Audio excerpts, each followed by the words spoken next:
better. Gotta find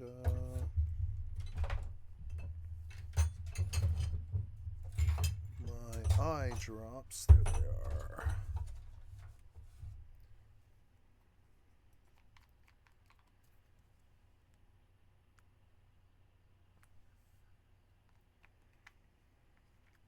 Minimal scripting and no save bloat.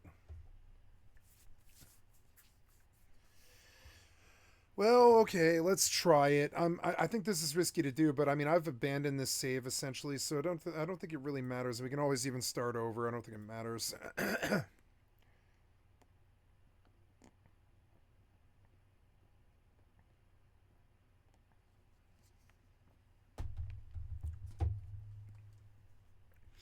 No, this isn't the game that I want.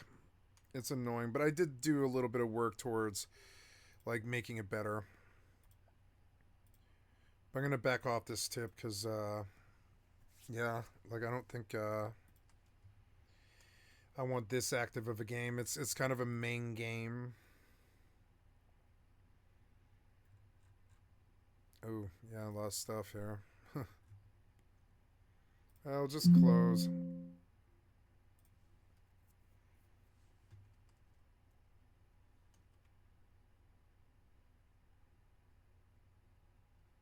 $400 plus asset per day.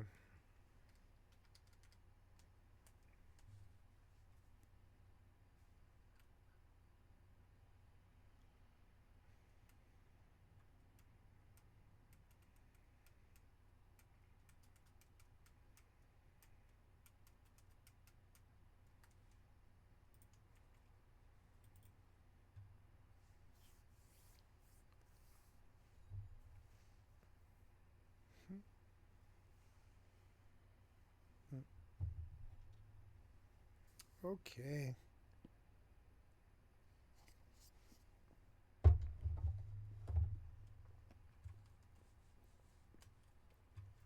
I deep cleaned my house today and it feels so good.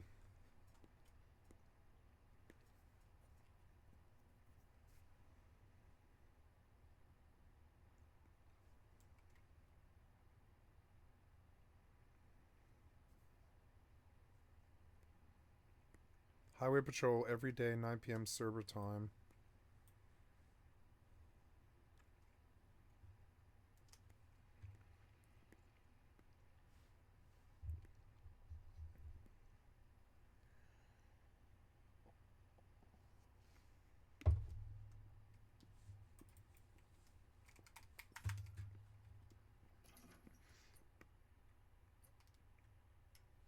So,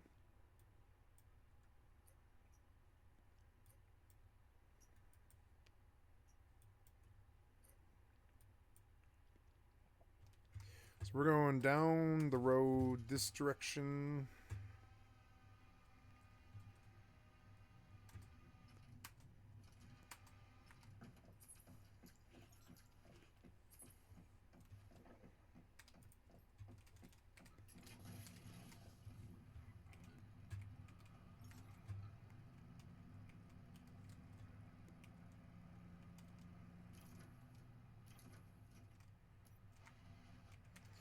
I don't think we're doing bridges. I think we're doing flying. I really wish I didn't have this drone right now.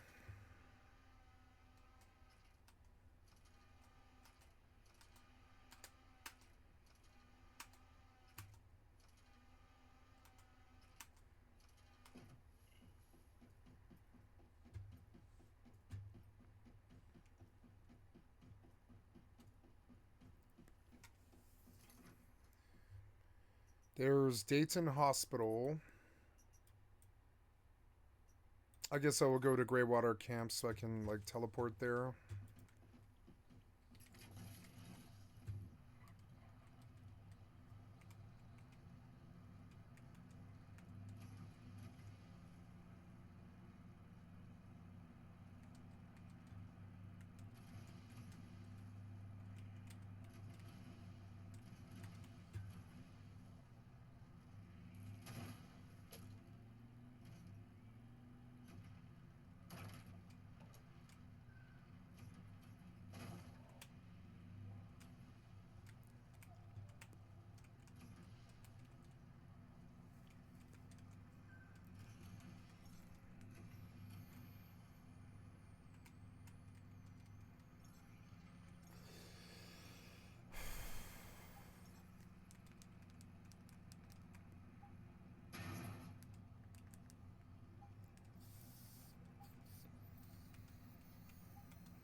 That's a really big tree. What's with that huge tree? That's a really big tree over there for some reason. It looks awesome though. This game looks better than Rust. What's with that huge fuck tree? I missed my turn. Oops.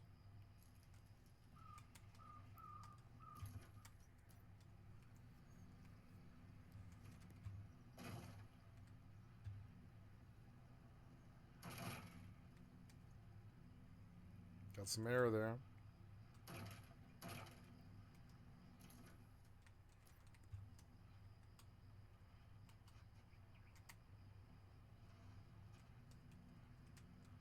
Oh. Oh. Oops.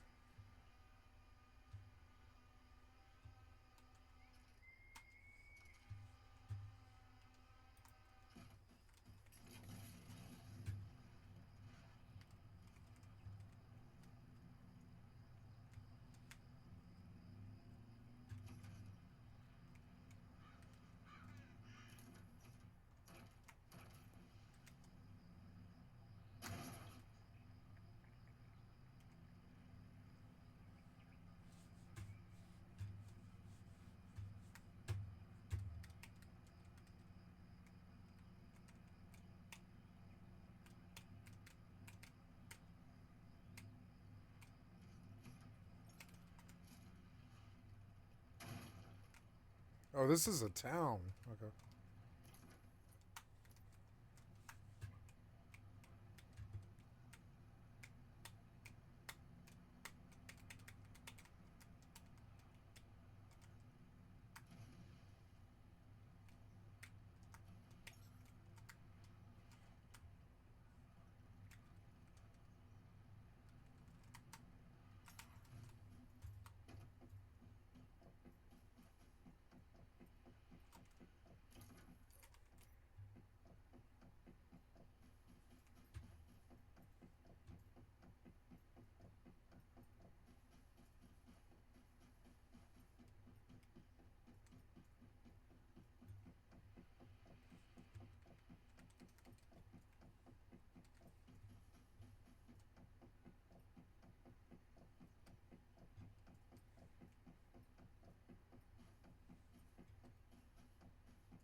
Okay, now we found refinery pollution point and a whole bunch of other stuff around it. And according to him, right outside this should be where the house is. But it's not there. Yeah, let's compare his video again. Right? It's always going to be different. And the other orb is this every Sunday house southwest of Graywater Camp. Graywater Camp.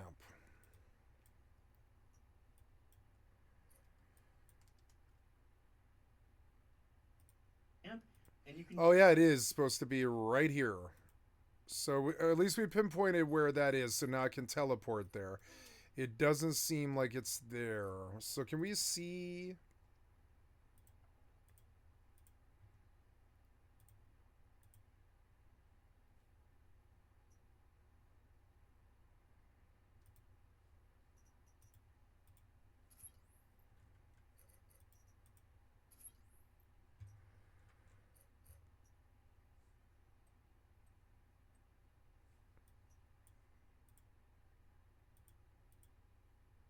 Oh, there's another one here. Diaz. It won't let me access their machines. Damn it.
having not been there before.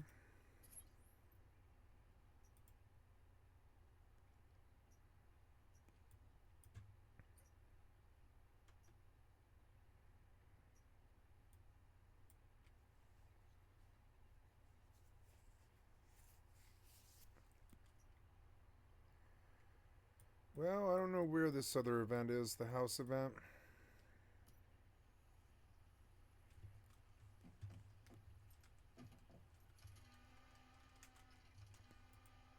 Do this every Sunday at midnight.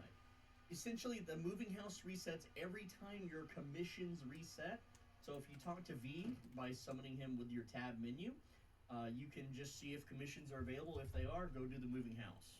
So if you've never done the moving house, it's a greenhouse, and when you go through the front door, there will be some hands right here. By attacking the hands, we'll skip the cutscene. You can just simply... No, I'm off this. I solved my problem. Seems to always be good at 6 for me, and resourcefulness we're going to have at 5. Scrimshawing I might make 7, and foraging we're going to make 8. Great. So let's just have a quick instincts check. You should be able to see, yes, dead. Great. So this is going to help us detect dead things out there. Oh, and they're obviously dead as well. We're going to jump into our resourcefulness and just see what we're kind of got available to us. Making this as soon as possible is kind of what we need to do. So we need both firewood and hide lace. So hide lace is going to be important to us. Stone arrows are pretty much all we're going to be able to make for a while. And we will want to try and make some fur armor as well. So getting that kind of fur is not going to be, it's not going to be easy. It allows me to swim in frigid water for 3 minutes. 15 Oh, good. degrees. Good to know. Okay, and let's see. What about some of our other things that we've got? Okay, that's our kind of foraging. But let's have a look at Scrimshaw. Okay, bone axe. We don't really need to worry about that so much. And yes, all these other bits and pieces. That will be nice to make one day. We'll see if we can get there. But we are gonna, I think, just go around with our axe out for now, and I think we're gonna start to try and make our way to the outside of the cave here. I'm just looking at it, and surprisingly enough, it doesn't actually look like there's any bedding here, which is a little surprising to me. I guess he must have just been sleeping on the floor. Same thing with Lucia. Unless there is some kind of hidden compartment here that I'm missing. No, doesn't seem that way. Although, is that? I think that's a. It might just be forceps or something, but I think there's something up there. Oh yeah, this embalming tool is actually what it is. So no, don't need to concern ourselves with that. We are just going to make our way outside. We're okay.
I love this fucking game.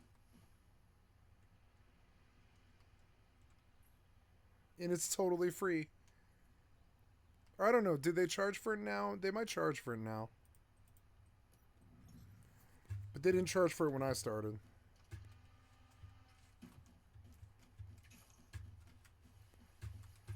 The first thing I want to do is repair my bike because it's making me nervous.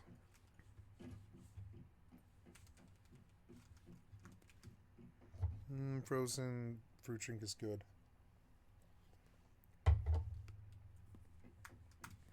Good protein.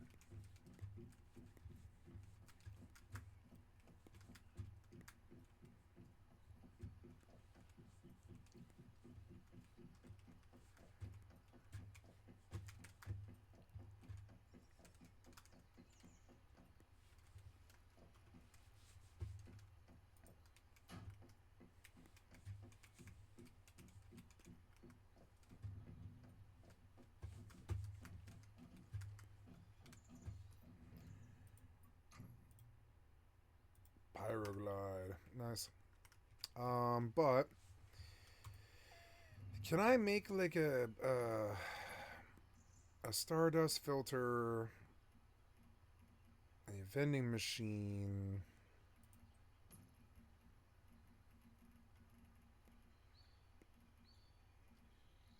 storage facility? It's not what I'm looking for.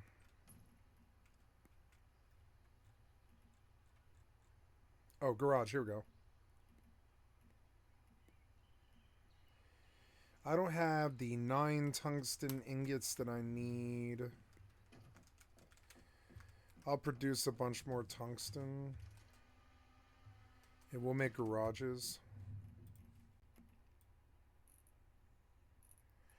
Oh, look, I can make a whole stack of like tungsten, so I don't have to worry.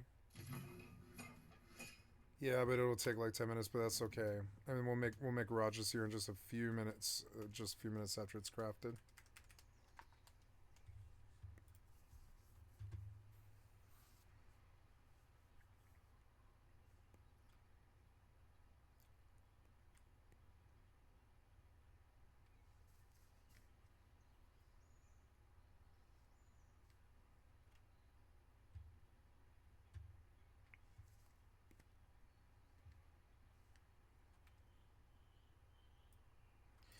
Unreal World. He dropped a bunch of good games, and he knows what he's talking about and what we're after here.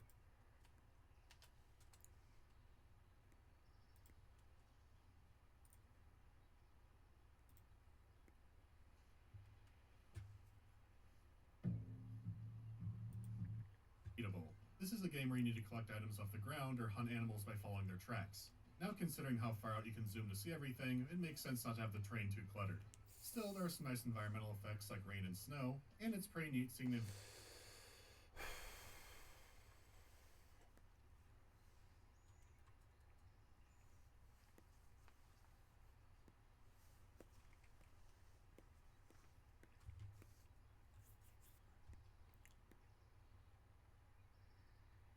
Vangers. Okay, Vangers.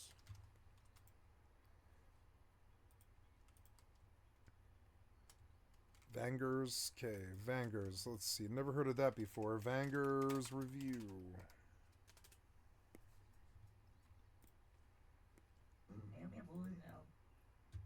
same feeling, but arguably worse. It may be under an HR Giger Bugs Life skin, but it's still a racing game. So essentially, this is the garage. Nope.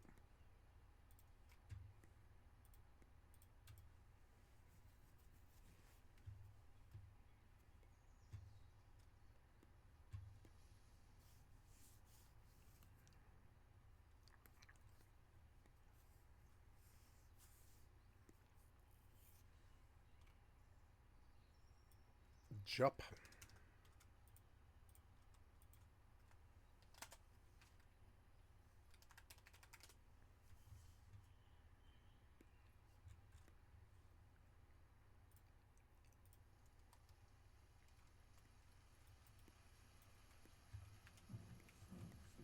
Nope.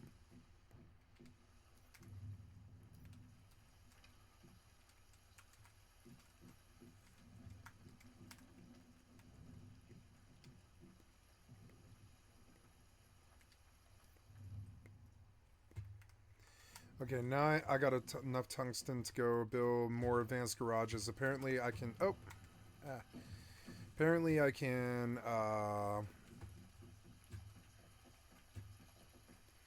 Oh, can I summon V? No. So I need 3 garages up here apparently, so... Wow, that works? Yes, it does. Just barely, too. Yes, it does. Medium garage. Manage the vehicle. Yeah, we gotta craft this. Please make sure there are no missing parts. Okay. Insufficient. I'll need aluminum ingots. Okay, lots of aluminum ingots.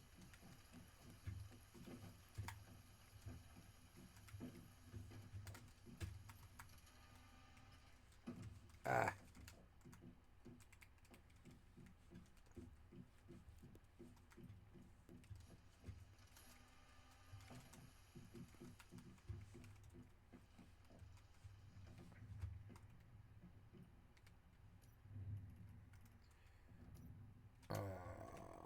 Trying to make aluminum ingots. Make me a stack of them.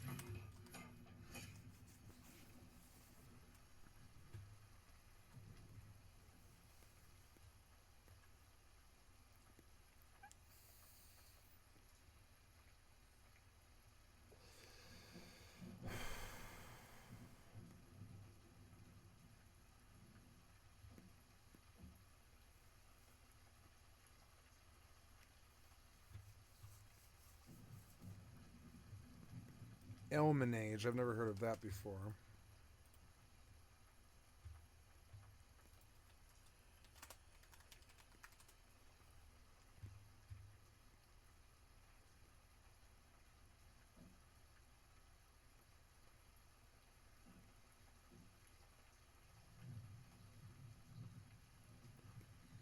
No.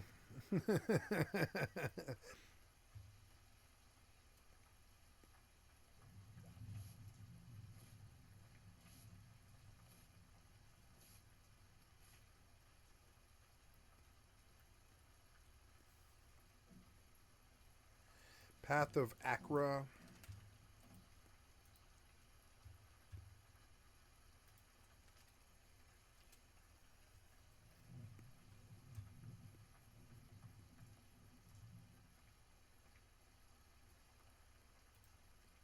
Hey, struggler.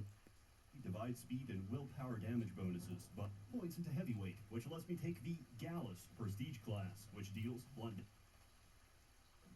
Oh yeah, and it like auto fights for damage in a itself. 4-tile radius each turn, and every time I shrug off an attack, it quits. No, I'm sure it's addictive, but it's not what I'm looking for.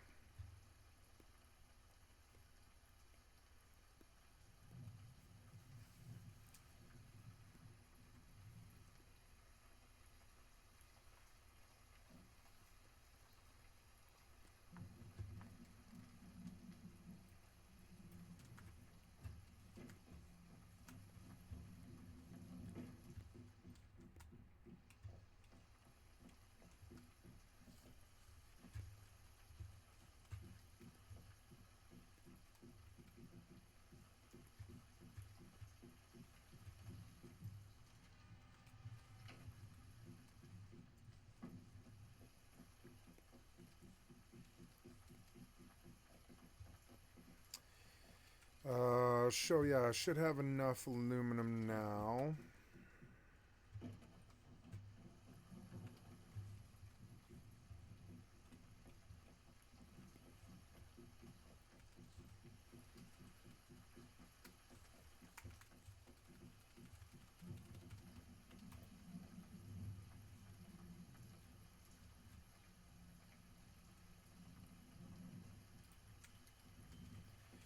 This is a large garage, which might be really hard to do up here. I don't know. Kind of feels like that might work. Oh, maybe I can just put it on a lower level. Oh, yeah, that does work, actually. Nice. Cool, second floor is a garage and stuff. Yeah, cool. Wow, it's a trailer head. What the hell is that for? It wants tungsten ingots, a lot of them. Well, yeah, but why? What would I need that for? Like moving around a bunch of people?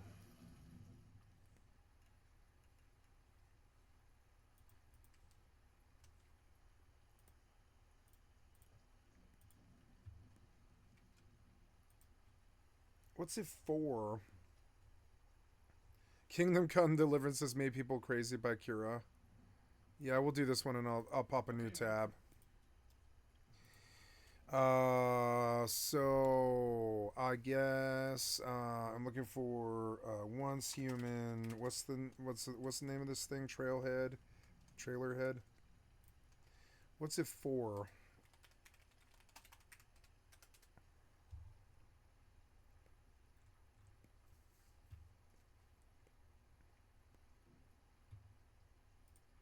Wait, what? Welcome to day 4 of Once Human. We're back. Internet problems out of the way. we can repair our gear, and we can finally build the most important item. Lord Overflow, we've been waiting for it. We're going to be building the mobile teleporter. Yes, yes.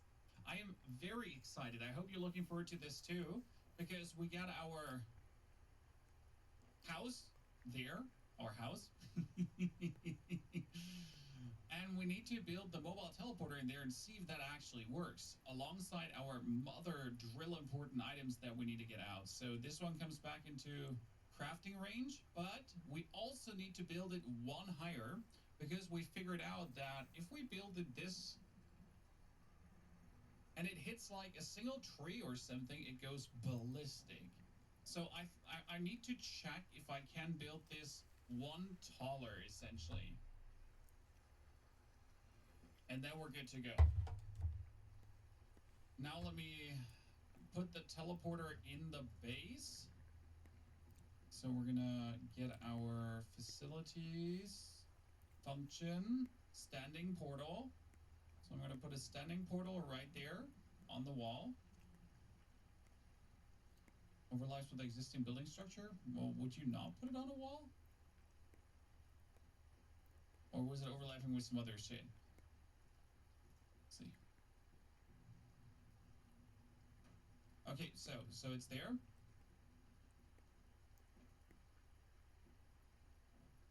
It's in. And now the thought would be, if I put one into Thank you, Pony Off, for the content from a stream. truck, that should work, shouldn't it? What if you build a 3-piece wide at the bottom? I don't think we can build a 3-piece wide at the bottom, but let me double check if that is an option. The problem is, if we build it too wide, it can't go through narrow anymore, so that might become a problem in itself. Wood ceiling. This is 4 hours long. Ooh. 5 left. Patch wire. Got some more premium fuel. Thank you. Now, I kind of want to take my base out for exploration, but that's really not worth it because, you know, base there's a lot of tungsten here.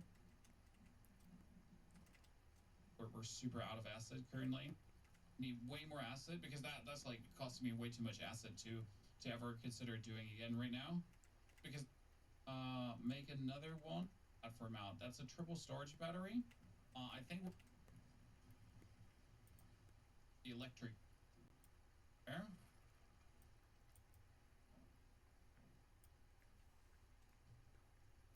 Standing portal done.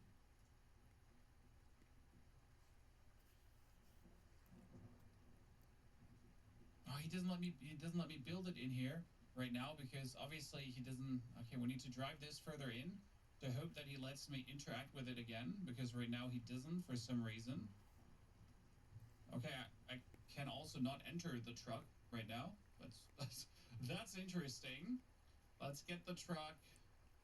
Let's first force haywire when I did it. Thank you very much. And we can officially build.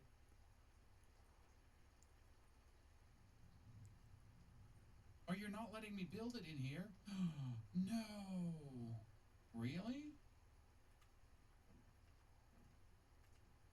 That would have been perfect. I'm trying to. Okay, so that plan did not work out. Then I'm asking myself what the teleporter is good for. If I can only build one teleporter inside my base, right? And I can then take the teleporter with me, that wouldn't make sense. Because, like, once built allows teleportation between 2 doors. That must be attached to the wall. No, when I'm essentially on my base, I cannot select it even anymore. So it doesn't, the option doesn't exist to build the teleporter. Well, that's good to know. And that brings us to the next thing that we need to build now. Because that was test number 1. Can we get the mobile teleporter?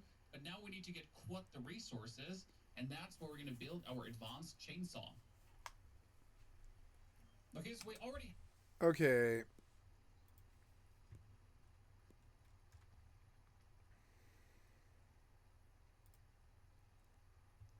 In today's video, we're going to show you how to make your perfect mobile home or an epic battle bus for you and your squad in Once Human. So to make your very own magic school bus, all you have to do is unlock the parts. So you need to go into memetics, and if it goes to ends to building, go all the way down, four-wheeler modification, medium garage modification, large garage. This is what you're going to need. So by buying this, you're going to unlock Hive Garage, which is just a large garage, and the ability to build the trailer head. So to build this, you are going to need a lot of resources. You're going to need the frame, which needs tungsten, aluminium, rubber, metal scraps, engine, automatic parts, metal scrap, tungsten, so lots of high-level stuff. So you're going to need to be farming those areas. But once you make a garage, once you make those, you can put them all together and create this, your trailer bed. And it looks a bit bare and not great at the moment. Go affect the actual engine. Yeah. I don't think they're thinking about it right. Winnebago, whatever you want to do. And like, go to fancy type that's splashed a load of money. No, he is thinking about it right, because anything else just pops, like probably bumps into things and just gets you stuck. Use from here. What you want to make it out of, you can make sets. But if you go or making more ammo, things like that. So if we things like workbench for now. So you can just always have a workbench on you for repairs or making more ammo, things like that. So if you go to the you can make ass if you're the fancy type that's splashed all over horse, or can literally this will subscribe even this. Until then, bye-bye. So you can summon a mobile base, which is cool. Mind-blowing things. Yeah, I mean, that is cool. I mean, like, you can just hop in, like, you know, just fucking hop in. I just needed to know what it was. I had no idea. So I could build, like, a mobile base. I don't really see the use in it without the teleport, kind of. Yeah, where I can just, like, teleport back to my base. But yeah, without the teleport, it's sort of worthless.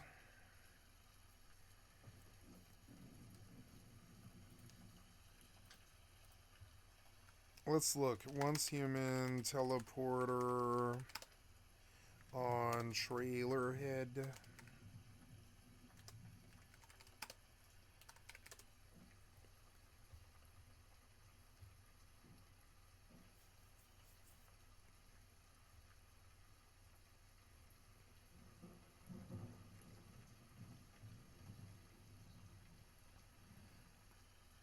Oh, you can put a water pump on it and take it, pump polluted for obviously if you don't live in one, yeah. But I mean, like, that's useless, right?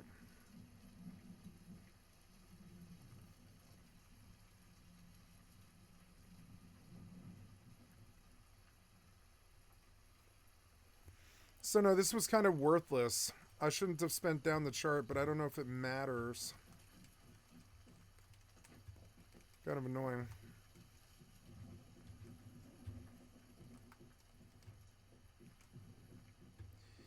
Hey, look, so I am protected from the rain, which is good.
I don't think these need to be those. I think they need to be this.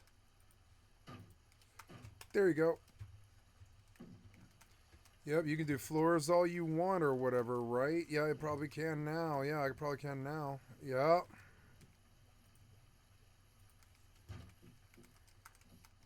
You couldn't do that one, huh? Oh, because my garage is on it. Maybe that's why. Oh, shit. I fell. Ah.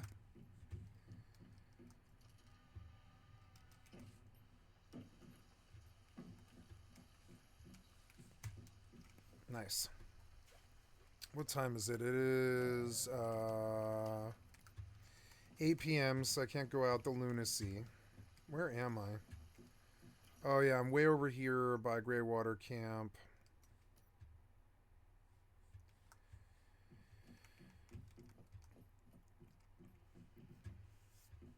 I like the space I built.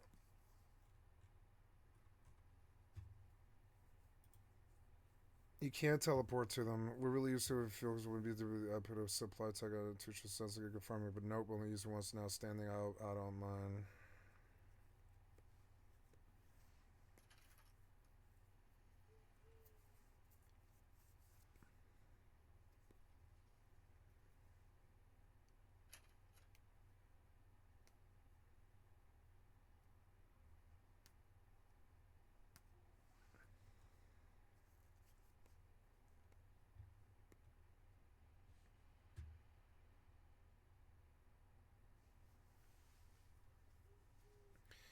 No, I spent a bunch of points down the chart that I shouldn't have, and I'm just going to refund now is what I'm going to do with this. That's what I learned from this whole thing, is that I wasted a bunch of points down the chart.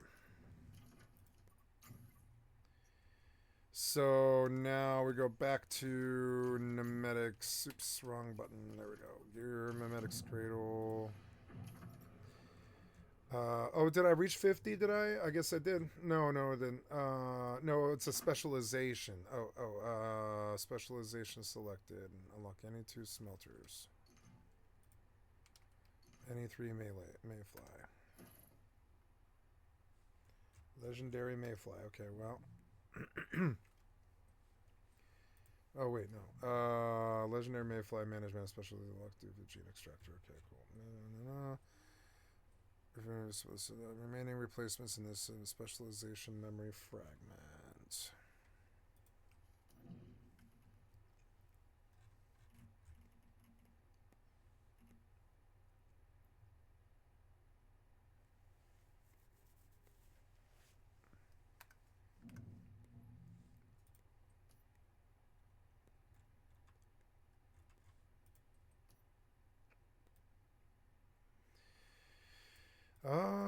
So the 4-wheeler, I don't think it's worth it. I mean, maybe, oh yeah, excellent performance. Yeah, excellent performance. Maybe the car is good. Maybe the car is fast. But I don't know if, I need further than that.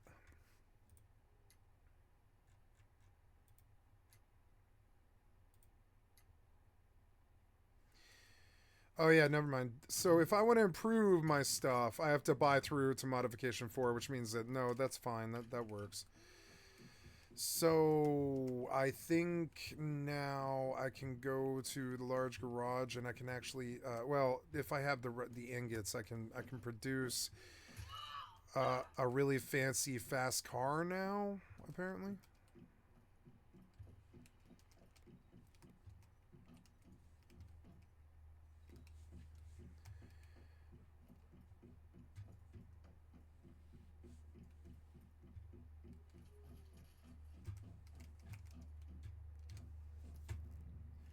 No, this is the trailer head. I want the medium.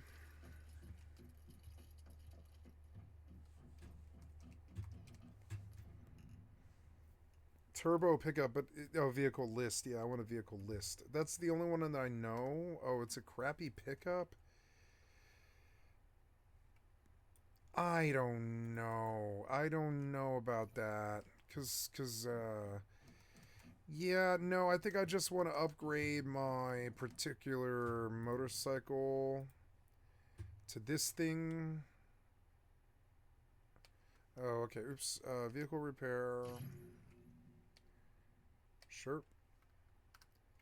And then we're going to make a nice, fancy, whatever motor or whatever it is. Yeah, what was that? That was a street motor or whatever it is, yeah. And then fancier tires. And fancier thingy. And fancier thingy, right? I think. Yeah. Now that we've modded, I can just go out in the cradle, I think, and just refund all those points in the driving chart. Where was that? Is it this one? Yeah, it is. Yeah, I think now that we've done modification to the motorcycle, like the best we could do. I think I can drop these out like all the way down and buy a whole bunch back. Reset them and oh no, refund. Oh, refund. Resetting on it costs 30% of the currency spent to unlock. But yeah, so we'll come back and we'll get out of large garage. No, just modification 4. That's it. And then yeah, because I don't think I'll need it after this. Like, I mean, I don't think I lose the modifications on the motorcycle at all. So nice. And then so that resolves that. Now we're just waiting for lunacy to end, and it's 10:30 p.m.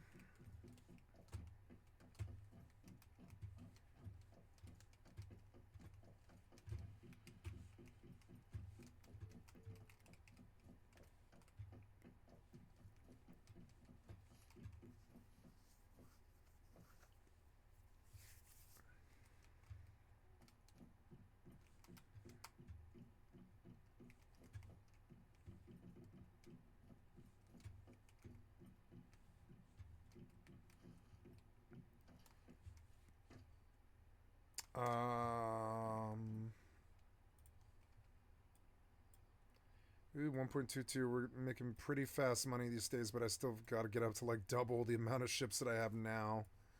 I remember when I started this, but it's getting better and better. And I'm like doing it the right way. I've set up like probes and stuff. Eventually, I'll do this again.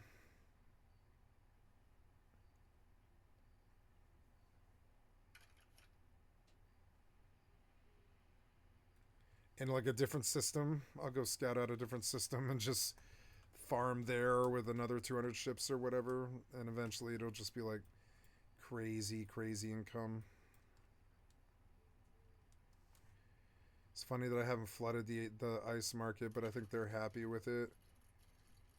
And when we look at the ice refinery, they sell water, but they buy ice. And I think they refine water from ice, I think. And yeah, and ice, it doesn't do that well, but I mean, it does okay. Ice is fine. It's good.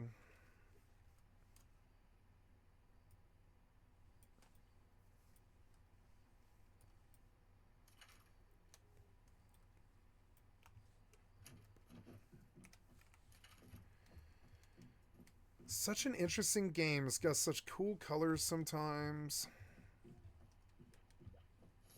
Tomorrow's Way of the Winter, and I think I lose all this actually, which is kind of crazy. So I'm not like that interested in even worrying about it. I almost got to like I just need to get to 50, I guess. So maybe I should get like out there, but I'm not gonna do it while the curse is here. I have to pee. I'm gonna go do that. I'll be right back. Sorry, I've been drinking a lot of liquids.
So,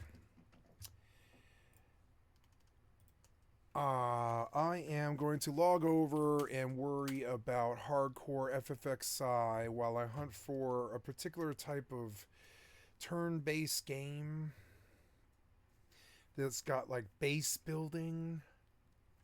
I could mod Caves of Cud.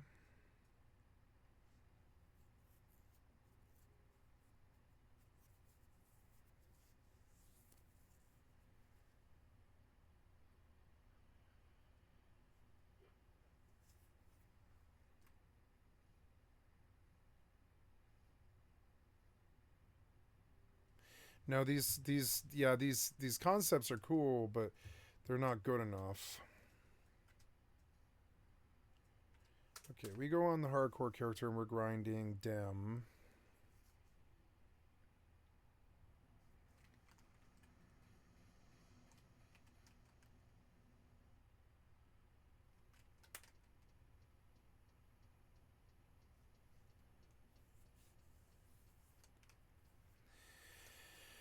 Ah, nice peaceful Sunday night.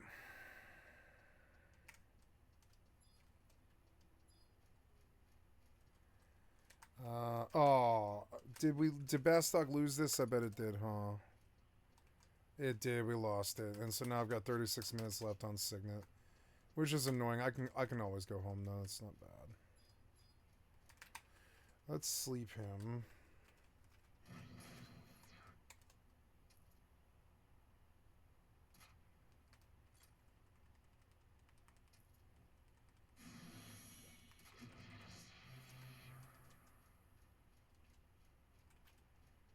I like sleeping the mobs. You know, I never thought about how fucking powerful that actually is.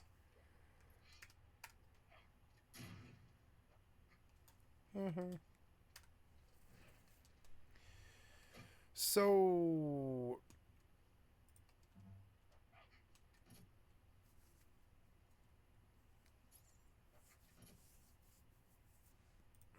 Friendos, I am in the deeply unenviable position here that I'm kind of forced into talking about the culture war.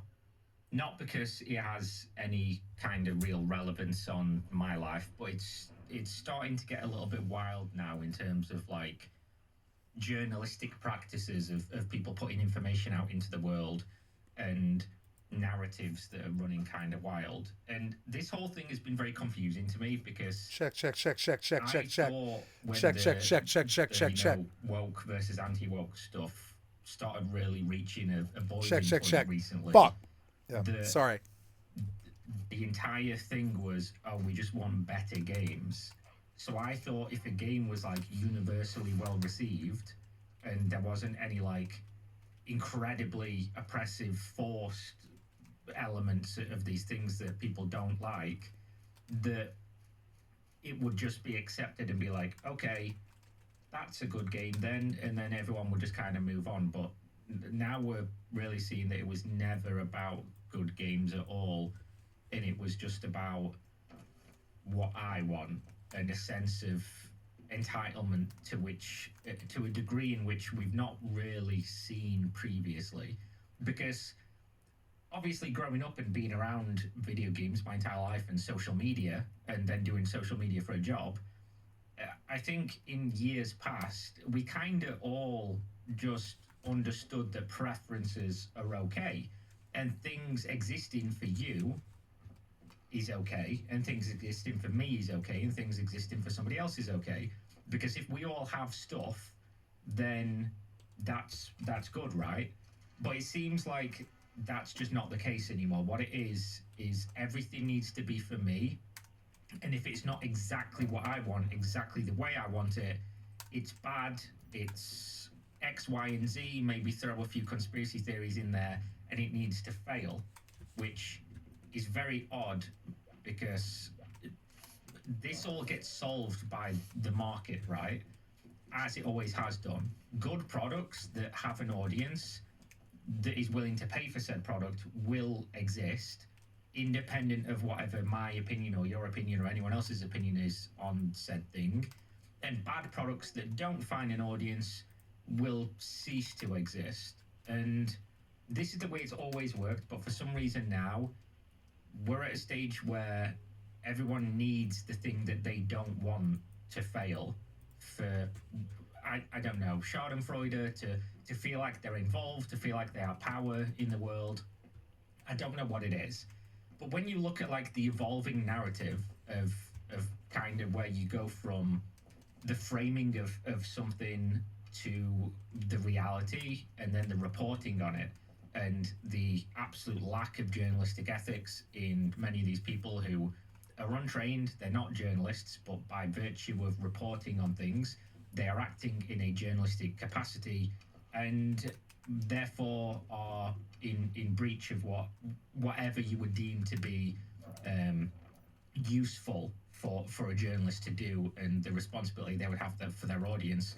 And what is probably going to result in the very near future in a lot of these people being sued, because you know, if you don't know, you are liable for things you put out in the world and claim as fact.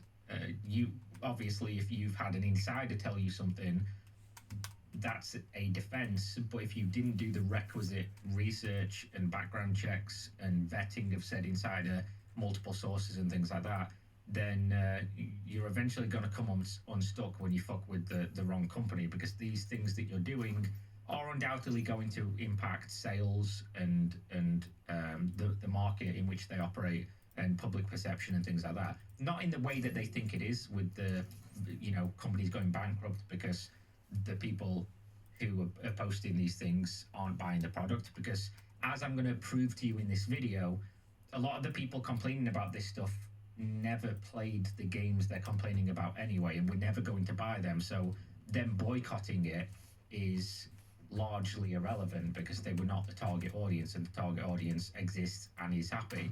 And the reason I'm talking about this stuff with like liability and things is because one of the culture war gay YouTube creators was just outed as basically being tricked by another YouTuber by being fed false information, and then him publishing a video claiming that he vetted the source and he's verified credentials, but no credentials were ever checked, and there was no vetting of the source. There wasn't even any follow-up questions asked. And this creator has since said, you know, oh, they got me, but they weren't got. They got themselves by virtue of publishing unverified information as fact. And then essentially taking like an approach of like, oh, you know, I did do wrong, but actually it's the other person that did wrong and I'm fine and I did everything I could have done, which is just objectively untrue. But that's getting off of this video topic. This video topic, we're going to talk about Kingdom Come Deliverance. I know this is like a hugely long intro, but trust me, it needs to be said. And I'm going to outline my position real quick, as I always do, so you can understand where my bias is coming from on woke in video games, anti-woke in video games.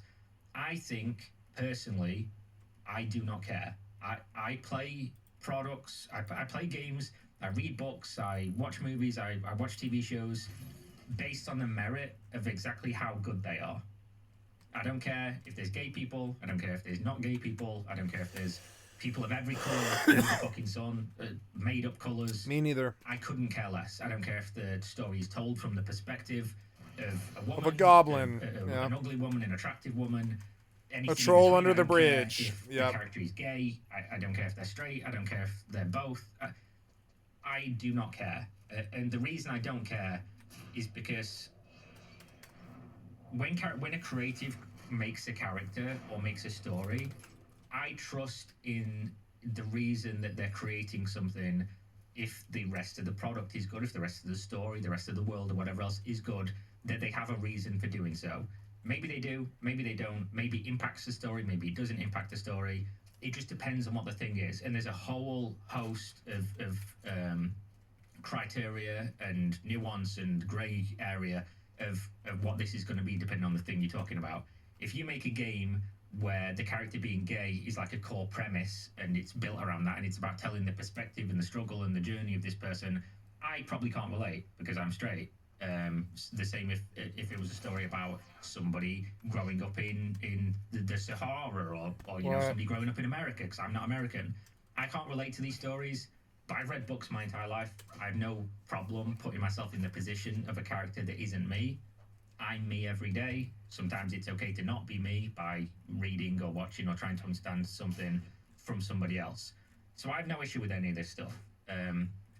So long as it's done well. If it's done not well, I don't typically tend to point to it and say that's because it was forced diversity. I tend to point to it and think it's just not good. And that's okay, because there's lots of things that aren't diverse that also aren't good that I'm not going to consume. So that's just kind of where I fall on it. And I think the idea that everything needs to be for me is incredibly entitled. And I understand there's lots of people out there that aren't me, so they can have stuff, so I can have stuff. Because I think if everyone had the opinion that everything has to be for me, if you're in a minority opinion, eventually you won't have any stuff. So it wouldn't feel very good if that was like reversed and flipped on you. So I think just being consistent on this, it's probably just okay if there's products that aren't for you, and then the market will decide whether or not they should exist or not. But basically what happened with Kingdom Come Deliverance 2, long story short, it's going to continue to be a long story, just to let you know. Kingdom Come Deliverance 2 was heralded as it was going to be the game, right? It was going to be the game that was super based, and it was going to have no woke stuff, and the guy behind it was super based, which is what people say when they're referring to somebody who's like against the woke and the DEI stuff, I guess. And the reason that they were saying this is because one of the co-founders, this Daniel Vavra guy, was kind of adjacent to some messaging around, anti-woke, anti-forced diversity, DEI, and stuff like that. So obviously they liked this guy, and they thought, oh, he's going to deliver this game that's going to do all this great stuff, and it's going to not have any of the woke stuff, and it's going to be amazing, and prove the industry wrong, and that there shouldn't be diversity, and then we can have good games. And then that didn't happen, because there is some form of diversity in this game. And I guess for interesting context, what you need to understand is that this isn't just like a one-sided issue. This is obviously multifaceted. There's multiple groups here, and it would be disingenuous to say that there isn't some like shitty things on both sides, because there always is in these conversations. And it's why it's frustrating, because to be consistent on this, you have to criticize everybody. When Kingdom Come Deliverance 1 was released, it was criticized by some games journalists on the left, which a lot of mainstream game journalists are, pretty much all of them, are very left-leaning. They criticized the game for it not being diverse, and the game was not supposed to be diverse. The game was supposed to be representing a specific time period in Bohemia, and there wasn't really a diverse range of people there.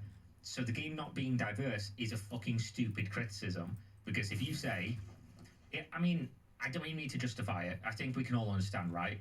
Again, creators can create things that they want, and if you don't like it, it's not for you. Move along. Like, move along, sir. This is not for you. And that's okay. And criticizing something, you can absolutely do it, but there is valid criticism and there is invalid criticism. You can have a wrong opinion. If you don't like steak, you don't eat beef, and then you go and review steaks, your opinion is less valid than somebody who does. And people who are looking for valid opinions on steak should not listen to you. The steak was not for you. Go eat whatever you like. And with games journalism, this is kind of just how things spiral out of control and get mainstream game press look kind of silly.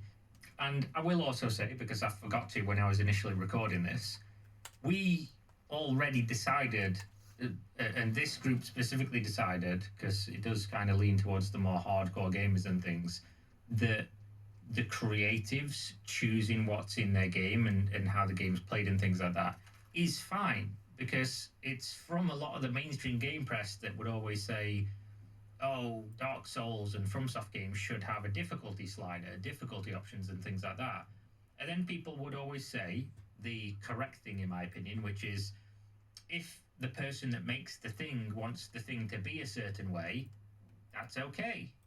They can, and then the people who like that can play it, and the people who don't can not. And if you want an easy mode, it's okay to have the preference, but the game's not for you, and maybe somebody will make one that is. But trying to force people that make something into making it conform to what you want is it's entitled and it's silly because you're trying to tell somebody that made something, don't do what you want, do what I want.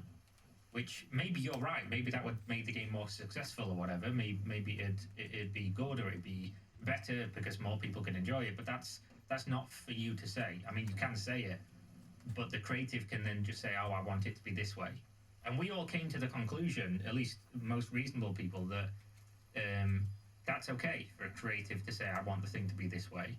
So then, when obviously a creative says, I want my game to be like this, and that means that there's not going to be diversity because there was no diversity then, that's okay. And if a person then went, did a 180 on that and said, I want it to be this way instead, that's also okay, because to be consistent here, if you're okay with it in that direction, you need to be okay with it in that direction, because they're making the thing, it's theirs, it's not yours. Like, you might be able to enjoy it, but they're making it, and it's their thing.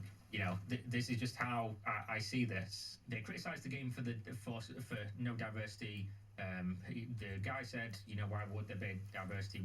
We've made the game based on this area and this time period, and then everyone laughed and said, "Oh, that's silly. Why would they criticise that?" And we moved on. The game was well received. It's good. I played it for the first time a couple of weeks ago in preparation for the second one coming out. And it's just a good game. It's well made. It's jank, obviously, because they didn't have a huge budget.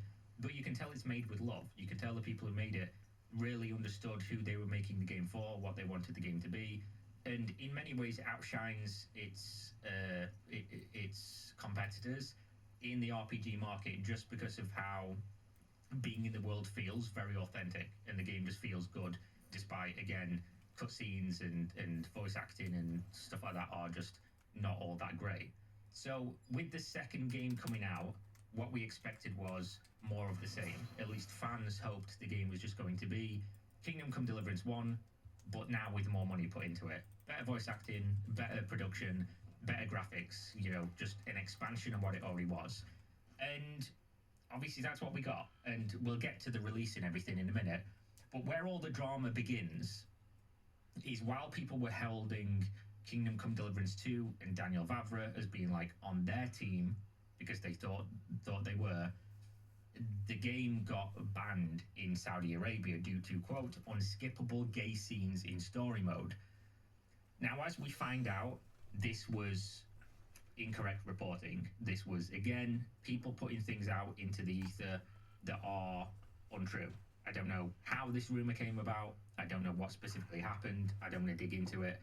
But basically, they put this out and people started to run with it. It's a rumor, let's talk about it.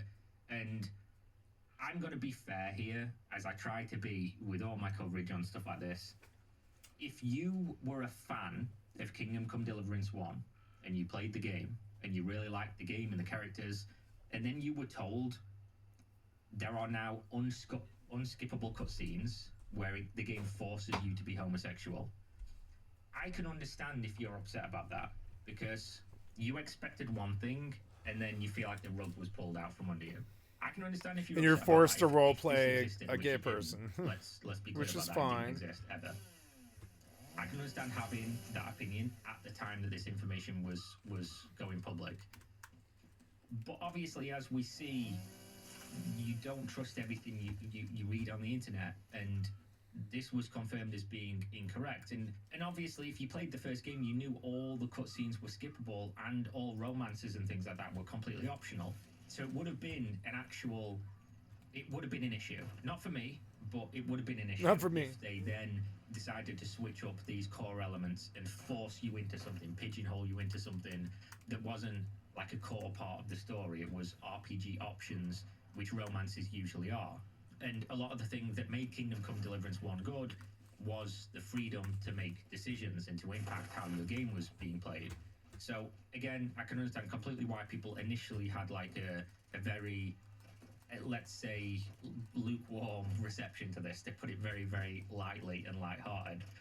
But then when it was confirmed this was untrue, I thought, okay, now everybody's going to move on and just live their life, play the game if they're going to play the game, not play the game if they're not going to play the game, and it's not going to be an issue. Because again, I was under the impression, naively so, as we're going to find out, that this was all just about getting good games, making sure games are good, that it's not forced, bad, diversity, whatever that means, I'm not exactly sure, and that the games were just going to, not be the latest AAA slop where we have another Concord or whatever else, which, again, my opinion on Concord is the game didn't fail because the character design, the game failed because the game was not good, nobody wanted it, it was uninspired, the gameplay wasn't going to carry the game because the gameplay wasn't good. Who wants to pay fucking that much money for a game that there is no audience for? Everything about the game was bad, so the game was obviously going to fail. But that's the idea, right? I thought the anti-woke movement was about woke ruining games in terms of the games being bad because of ideology, making the rest of the elements just shit. So when Daniel Vavra came out and addressed this, I read it and I was like, okay, so that's fine now, everything's okay. He said, there are no unskippable cutscenes in our games. Anybody who claims otherwise never played them. This is true. If you played the first game, you can skip every cutscene. This is just a matter of fact. So again, if there would have been unskippable ones, that would have sucked. Not just if one of them was homosexuality, but because it's just an unnecessary change. If you want to skip cutscenes, you should be allowed to skip cutscenes. Like, who gives a fuck? It's you that bought the game. You're playing the game. Do what you want to do with it. I think it'd be silly to skip cutscenes, but, there you go. You bought the game. It's your... well, you didn't probably buy the game. You probably bought a license to it, and you don't own the game. I was going to say it's your game, but it's certainly not in the age of digital ownership. Ownership. We are not, nor ever were, banned in any country, at least not that we know of. I haven't seen this confirmed as being incorrect. I haven't seen anybody say that this was banned otherwise. But if it was, completely irrelevant to the point of this video, I guess. As much as I don't like forced diversity, nobody was forcing us to do anything, and we're not forcing anyone to do certain things. This is going to be one of those things where people will just say you're a liar, right? If you say, game 1, we didn't want any diverse cast or whatever in it, but then in game 2 we have a little bit diversity, people are going to say you were forced to, or you caved, or you wanted to do it for monetary reasons or whatever. Again, I don't care about the motives of why you want to do something. I'm not a virtue signaler. I understand businesses want to make money. If you think you're going to make more money from doing something, then you're probably going to do it. Most people do, and that's fine as long as you're not hurting anybody. I do think most RPGs have options to romance same sex, and that's fine. And I will also say, we'll get to that in a second. I'll bring it up when it's more relevant. Gay characters were already in KCD1. I played the game off memory. I can't think of any that were, but I will say, if you played the first game, Hans Capon, the guy who you do have the ability to have a same-sex romance with in the second game, was very fruity. He was a fruity character. When I first played it, I was like, is this dude gay? And then they start talking about wenching together and him having sex with lots of women and blah blah blah. And I was like, okay, so I guess he's just fruity. He could be bisexual, but it is what it is. But maybe he's on about that. Maybe he's on about something else. He doesn't clarify, so who knows which the gay characters was. I don't really remember. So somebody can point that out in the comments if you do. KCD is an RPG. You're responsible for your decisions. If you want Henry to try same-sex adventure, feel free. If you don't want to, you don't have to. All affairs are, and were in KCD1, true, purely optional. The characters are perfectly aware that it was a forbidden sin, which historically it would have been, right? If they're, Christians or whatever, this would have been a sin. The game takes place in one of the richest cities in Europe, which was besieged by a massive foreign army. That's the reason why the life in the city is much more diverse than the life in villages, which were featured in the first game. Makes complete sense. Then, obviously, they're referring to here, Musa came to Bohemia with an invading army as a member of the Royal Court of Sigismund. I'm not going to go into this because I have no opinion because I've not reached that section of the game. A lot of people say this character's annoying. It's a black dude. There's no real point me going into this because I just don't know. I have no experience with this character. I've not reached that point. I'm many hours in and I'm just, chilling, blacksmithing, thieving, just walking around in the world, killing bandits, doing things. It's just a fun game, and I'm just taking my time with it. So then he ends it off here with saying, we don't want KCD to be used as clickbait by people who didn't even play it yet. Some of them sadly turned into exactly the same narrative they pretend to be fighting against. The amount of hateful behaviour is really sad, and it will damage any cause associated with it.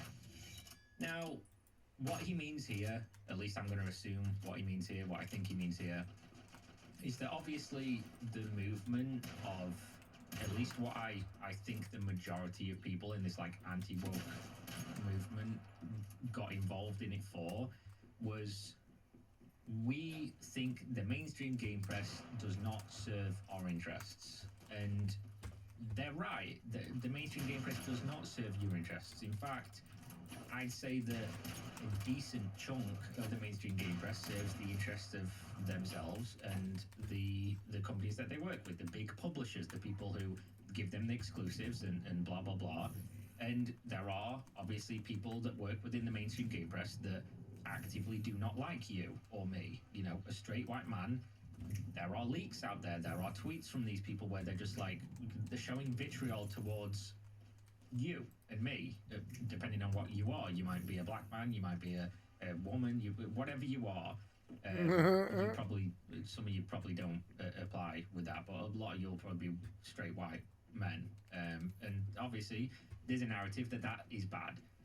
And I think as somebody who doesn't really fall on any political aisle, I think both sides have some points that I agree with and some points that I don't agree with and some points I find utterly fucking ridiculous and stupid. When you look at like the movement of most of the people involved in like anti-woke, you know, get woke out of gaming, I think the majority of those people are kind of a few degrees less extreme than the idea that just having a black character or just having a gay character or just having a slightly less attractive woman ruins a game. I think most people are of the opinion that forced diversity sometimes makes a product worse. But if the game's good and it has some diversity in it, it's not necessarily I don't understand. forced I'm missing. and therefore not woke and therefore The it's just a good hitboxes are product, and I'm slightly gonna play bad it. that far. I think most people feel that way. I think most people are in agreement that that's okay. And again, my position is I don't care. If the product's good, I'll play it. If it's not, I won't. And it will probably be good or bad, completely independent of how many gay or black or whatever characters are in it. It just makes no difference to me. So things like Dragon Age, Veilguard, obviously there was a lot of diversity in there. But I mean, there always has been in the Dragon Age and BioWare and Mass Effect products. And I don't think that was the reason it was bad. I think it was bad because it was written poorly. Like it's a narrative, it's a single player narrative game, and the characters are like fucking, I don't know. The characters are like children. The game is quite patronizing in the way that everything is so infantile, and that's not a good experience as an adult. It's the same reason I can't watch most anime, because I can't they're watch fucking most kids, anime right? either. Not literally. Don't take that sentence out of context. No, But just, these are like, like oh, it's I'm fighting childish. a dragon. It's dragon's invading Tokyo and he's going to blow everything up. Oh, I just beat the dragon. Back to school. Got double maths later. Like, it's not. Some of it's cool, I like the aesthetic and stuff, but you know, can't really get into that because I'm an adult. But it is what it is. But obviously, that's what he's talking about. If you have a bunch of people that are being very extreme, and you'll see this in a second, saying that just the possibility of one character being bisexual is like, oh, this is such a sin that an otherwise amazing product that's critically and commercially very successful is completely devoid of merit and unplayable and dog shit, then that turns a lot of people off of the idea of being within your movement, because that's quite extreme. And again, I don't give a fuck if you feel that way. There it If is, you have 50. some kind of like religious, moral, ethical objection to anything, I'm traveled enough in the world, you know, I've been around the block a little bit, and also just I'm of the perspective that you can feel however you want to feel as long as you're not hurting other people in the process of doing so. I think everyone should accept everyone. But if Me you're too. not going to, like, I'm not going to tell you you should or whatever. I don't care. That's your life, bro. It's way too short for me to care about what you feel about fucking somebody else who you probably don't even know. I don't know you. So that's okay. I don't care. I'm not somebody who's like on the far left that's going to be like, oh, fucking, you don't want to have a gay person in your game, like, blah, blah, blah. I don't care. Do whatever you're going to do. I do feel like you should be accepting of people, but if you're not going to be accepting of people, just don't be hateful towards people. Like, and I think that's the bare minimum most people can do. But obviously, this was not the end of anything, because then the game came out, and the game had to fail. The game needed to fail. It was an imperative. This game had to be a fucking absolutely miserable failure to prove that the people were right. You know, the people on social media, the warriors in the culture war were correct. And it's very hard for me to look at this and think people are still following along with this, and being on this side, even though I know that there are lots of people that are. When you see how objectively wrong a lot of this shit is, and how you were lied to, and how it's just, I don't want to use the word grift because it's getting thrown around so much now, but I struggle to believe it can be much of anything else when these people are basically making money off of the outrage that's just completely manufactured. And you'll see here, this was posted, Get Woke, Go Broke, Kingdom Come Deliverance 2 edition, and he's posting a picture of two men kissing, which is your main character, and then the other guy hands cape on, and then the stock price of Embracer. And the community note on this doesn't even do it justice. The community note on this is even fucking wrong, which is funny, because it's actually worse than it looks, because he says, look, Embracer on the day, which February 4th is the day the Kingdom Come Deliverance 2 released. So what we're supposed to believe here as adults that have access to Google and maybe some experience in finance, you know, maybe you've traded stocks before, maybe you're aware of how stocks work or publicly traded companies work. But what we're supposed to believe is that, like, an hour after the game released, suddenly everyone went to the stock market and just sold all their Embracer Group stock because the game is bad within an hour of it coming out. But what you'll notice is that all the reviews that came out prior to the game releasing were all good. Like, the mainstream game press loved this game. It was getting glowing reviews, like critical, great reviews. So this doesn't make any sense. It doesn't make any sense at all. And the community note says, screenshots taken just before the launch of KCD2. Since then, the Embracer Group has gained 9.5%. This is not even relevant, because you know what's funny? Embracer Group AB did a spin-off on February 4th. What's a spin-off? A spin-off is where a company basically makes another company and gives you shares in both. So let's say a stock is $200 each, and then they do a spin-off, and they basically, like, dilute it to be in, I'm probably using incorrect terminology here, but bear with me, I've been awake for like a day. But basically they'll give you shares of what you've got in the other company, and it's like a way to add value to the shareholders. But obviously the price of the original stock is going to go down, and that's why you see it literally go down in a straight line on that day. Or do you think it just went from 230 SEK, which is Swedish krona or whatever it's called, to 134 just overnight because of this game releasing? If you Googled it, surely if you're going to use this as information as a responsible journalist, which is what you are, by the way, if you're posting things like this, you are acting in the capacity of a journalist and therefore need to be held to the same standards any journalist would be. Which again, I'll point to what Vavra said here. You are sadly turned into exactly the same narrative they pretend to be fighting against. If you're going to hold the mainstream game press at one standard and say they lie and they do X and they do Y and they do Z and they don't serve our interest, how are you serving the interest of your viewers and being better than if you are lying, doing no research? Maybe you're not lying, but you're doing no research. You're doing no due diligence at all. You're just putting things out into the world that make it seem as if you're correct and the narrative is true. Now caught when Easter you don't even egg. understand what you're looking at. You have no concept of what you're looking at. Not a clue. You thought the stock for this game dropped from, $17 or whatever that is to like $13 in 24 hours based on a game that got critically successful reviews and had only been out for 1 hour. You don't know what you're talking about, but it doesn't matter if you do, because you're using it to push your narrative. You're using it to push an agenda, which is interesting when you then criticize people for putting what you call woke propaganda in games to push an agenda. Because, you know, what's this? What are you doing? How is this any different? But I digress. Obviously, the game had to be a failure, because if it was a success, it really spits in the face of everything you're saying, because what you're peddling, the thing you're selling to people, is everything that is woke fails. Go woke, go broke, right? So when the game comes out and it fucking does super well, you have to constantly downplay it. The game did bad, you know? Why is the game doing so badly? Which, bear in mind, this game was made with like $40 million by a small team from a company where it's their second ever game from a region that doesn't traditionally make games. This is a overwhelming objective success for an indie studio. I don't care what anybody says, this is objectively a statement of fact.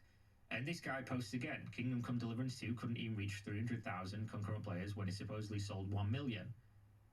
Where are the rest of 700,000 copies? So this guy is a games journalist, right? But he doesn't understand that Steam charts his concurrent players. He thinks if 1 million people play a game, they're all just going to be online at the exact same time. And he's posting this at 3:25 p.m. on February 8th. So he thinks everyone in the world that bought this game on Steam is just, because they own the game, they're all just going to be online at the exact same time playing the game. But obviously people have jobs and stuff, don't they? And different time zones, or playing a different game. You know, maybe they played 1 hour and then they logged out and played another game. It's whatever the thing's going to be.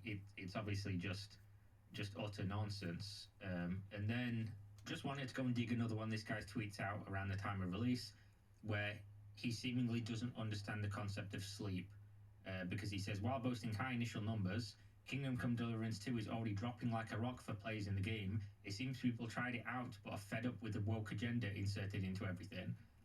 And obviously he's posting that the game's going down at 10 p.m. UTC, which is when people go to bed. And you can, even if you couldn't understand the concept of people going to sleep on a Tuesday because they have jobs or whatever, or just, you know, sleep at a reasonable time, unlike me, you would surely be able to just go to Steam charts and look at any other game and see that if the game is popular in the West, the game population goes down at exactly that time as well. If you've ever looked at Steam charts, you just know this to be true. If a game's popular somewhere else in the world, predominantly, you'll see the numbers rise at certain times like this. Like if a game's popular in China or whatever, obviously it's going to be very different. But yeah, he gets community noted again. But it's very interesting because obviously he never played the game, because he says people tried it out and are fed up with the woke agenda. But I would bear in mind the only thing that's woke about this game is, I guess, the black character, if you feel like black people existing is woke. Which is, I've not even found the character yet, and I'm like 20 odd hours into the game, unless you rush the main story, in which case you'd probably be like 10, 20 hours in anyway to get to that stage. And a optional homosexual scene which you would only discover if you were gay, right? I don't know about you guys and girls and whoever else, but me as a straight man, I found it very easy to never see gay cutscenes in a game as a straight man, because whenever like there's an option where it's like I'm a male character and I'm talking to a male character and there's like an option for like flirt with him, you know, a line of text that's obviously a flirty option, I simply don't click it, because, you know, not that I'm against it again, but it's not my thing, is it? I'm not gay. So I found it very easy in my life not to see gay cutscenes or see gay romance options in games, other than Baldur's Gate 3, because apparently in Baldur's Gate 3, for some reason, if you're just nice to one of the characters, they're like, wanna fuck? And I'm like, no. And then the game doesn't make me, because I pressed the no option. But there we go. You wouldn't have seen this anyway, so if you played the game for... Do you want to like fuck? you open the No. game and then there's just immediate gay orgies and everything all over the screen. But apparently that's what he thought it was, and that's why the numbers were going down, and not because people sleep. And then obviously he did it again. WoW Kingdom Come Deliverance 2 couldn't get past 200k concurrent players today. Get woke, go broke. And obviously since then that's aged very poorly, because the game has gone past 200,000 concurrent players. In fact, if we look right now, the game's at 154 at 11 o'clock in the morning, and it peaked at 256. So it did reach above that, but then the goalpost moved again, and it couldn't even reach 300,000, and even Starfield did that. ignoring the fact that Starfield is from Bethesda, one of the most, I guess, I was going to say beloved, but I don't know if that's true. But basically, Bethesda could shit on a disc, ship it to you, and most people would load it up even if they had to touch the shit before having been able to play the game, just because it's a Bethesda game and people remember all the good Bethesda games. Everyone tried Starfield. I tried Starfield. Didn't stick with it for longer than a couple of hours. But obviously that game was always going to reach a big peak because it's Bethesda. Holding Bethesda and small company on their second ever game with a $40 million budget, like comparatively, as if they're the same, is about one of the most disingenuous things you could ever do. But, you know, here we are. So then we move on, right? Because this is, we're beating a dead horse here. Obviously, this is just one guy. I'm one guy here. But as you can see, a lot of this is getting upvoted hundreds of times. And you can go into the comments and you can see a lot of people are calling him stupid and things like that. But there are people that agree with this, or they wouldn't be liking it, right? There wouldn't be all these likes. But then we'll move on, because we are beating a dead horse here, a dead war horse. I guess they were trying to beat the war horse dead, which, if you don't get that reference, that's the name of the company that make the game. But obviously, when the game wasn't forcing cutscenes, when the game wasn't forcing gay, when the game wasn't dead, we needed to find something else to move the goalposts to say that game bad. And then we move on to the game features graphic depiction of child sodomy. I'm going to let that percolate in your brain for a second. That's why I'm going to be quiet. I'm just going to sit here and let you reread this and understand what I've just said. Kingdom Come Deliverance 2 features graphic depiction of child sodomy. Now, the best way to approach this is crazy, right? This is crazy. And the reason that they say that this exists is because canonically, on the historical story of the what they're telling in the game, the setting that they picked and the characters that they picked, Sir Hans Capon is thought to be around 15 years old. But he's not, because it's a video game and the characters are not the real people in real life. It's going to sound pretentious when I say this, because there's no other real way to say it, but you know when you read a book or you watch a movie or a TV show and it says based on a true story, the amount of fucking true story that exists in most things that are based on a true story is almost nothing. It's usually just like a character that really existed, or a story that loosely happened, or a setting that the thing is set in. The actual details of most of the story are not based on fuck all. It's just made up to tell a story, to give you some media to appreciate, to watch or to play or to read or whatever else. So when the creatives of this game said, we want to tell a story based on this time period and we're going to use these characters, they obviously then just tell their own story with like a loose framework of like an overall historical event, because you're an insert, you're Henry the insert playing, and they've made these characters be around you to give you stuff to do and to help move the narrative along. Well, I give you, lived like, funny stories for one like, swing. oh, God damn it. Do you think when they were making this game, Time to go home. the priest that gets drunk all the time and has sex loads, do you think that guy really existed and did exactly those things?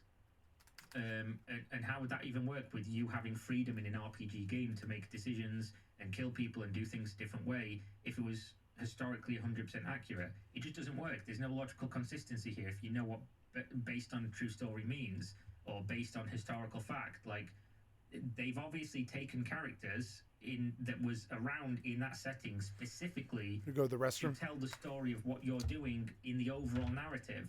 So the idea that this character is 15 is fucking mad.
Hi, sorry about that. Oh, my keyboard is low. I'm gonna have to find my cord here. Is that right? Will that work? I don't know, maybe. No, that's not plugged in. No, I'm looking for the other one. There it is. Okay, this keyboard is low. Okay. Oops.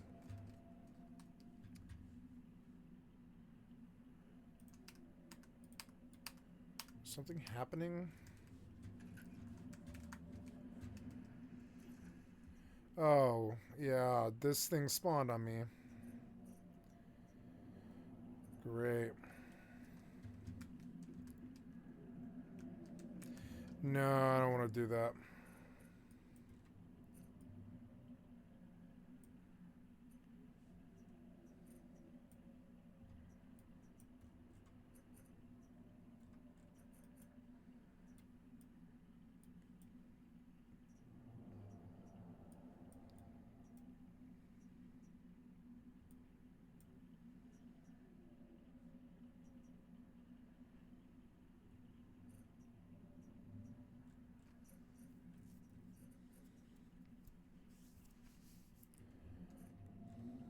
Let's go do that one. While the Manibus is here.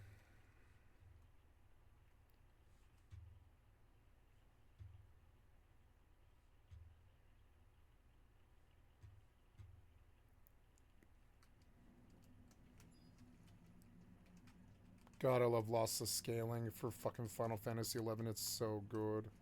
Oh, you didn't sit down? Yeah, for a lot of reasons. Because I'm out of meds. And I'm out of Signet. Yep, so, and I'm out of... I'm probably, like, lower on sleep bolts.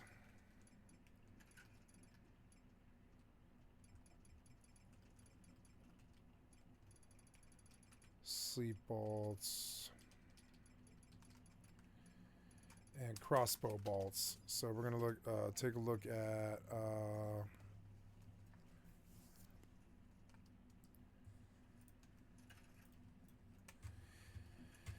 so sorry guys, I had to, my contacts, I've had them in for, I think like 2 weeks, 3 weeks, and they finally like got too old.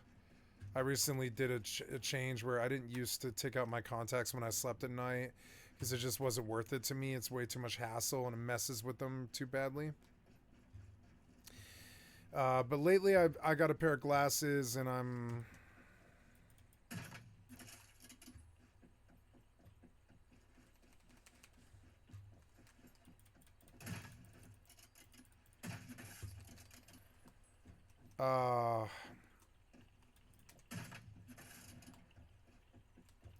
There was the credit for it. Nice exclusion zone stuff.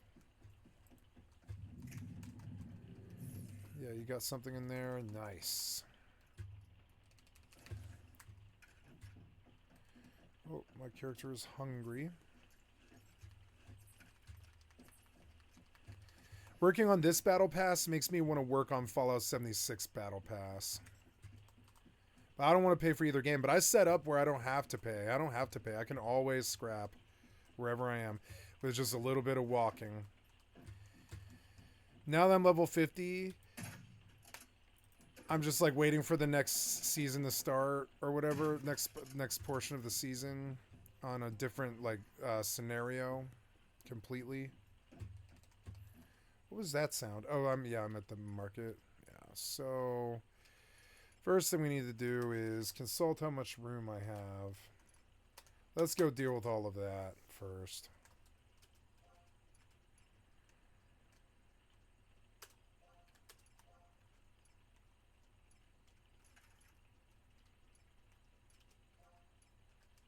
Yeah, it's funny. The scimitar is more damage, but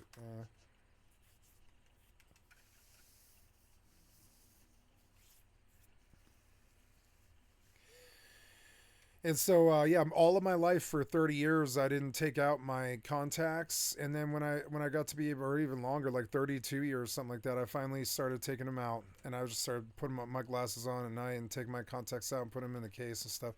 And honestly, when you don't do that, the contacts last longer. But now, so now I'm not used to like having them like give out on me like they just did, and it hurts when it happens. You like to have to take them out, flip them over and stuff, and it doesn't work. It just stresses your eyes, and it's better to just get a new pair.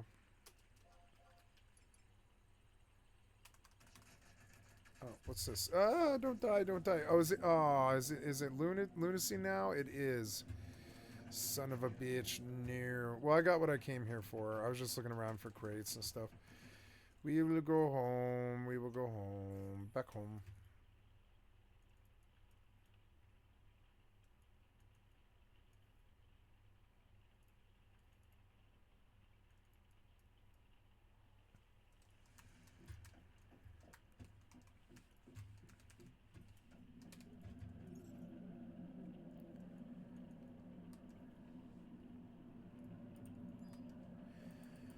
Okay, I think I'm gonna flip to. Yeah, look at this, and I'm like, what else is there to do till the next season starts? Like, when is it? Is it tomorrow? Something like that.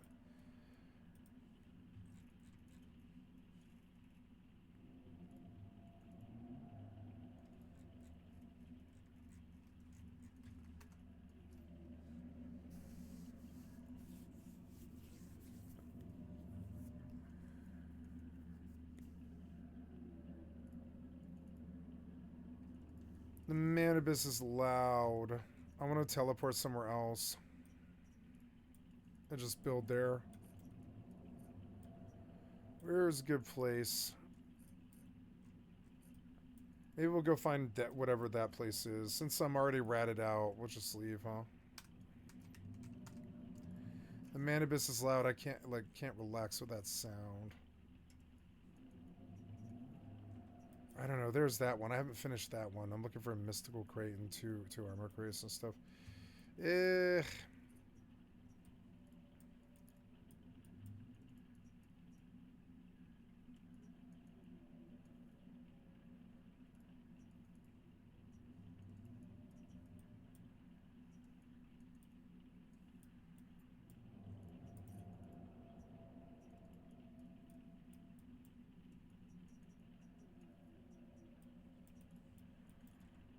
It is a big game.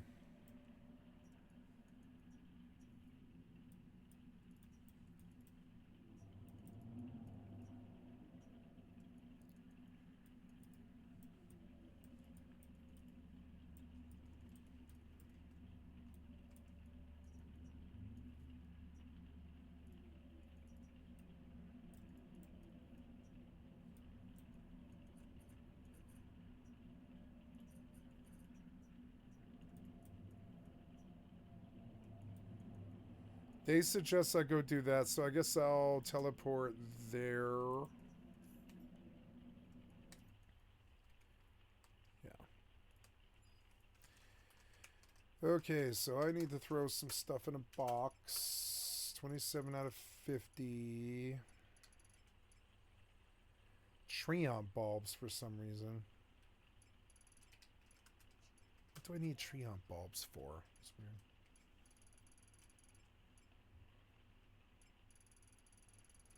Oh, good. Okay, so sort all. I do have some room still. Honey, zinc, copper, wind, grass thread, goblin armor, pickaxe, beast coins, all kinds of crap.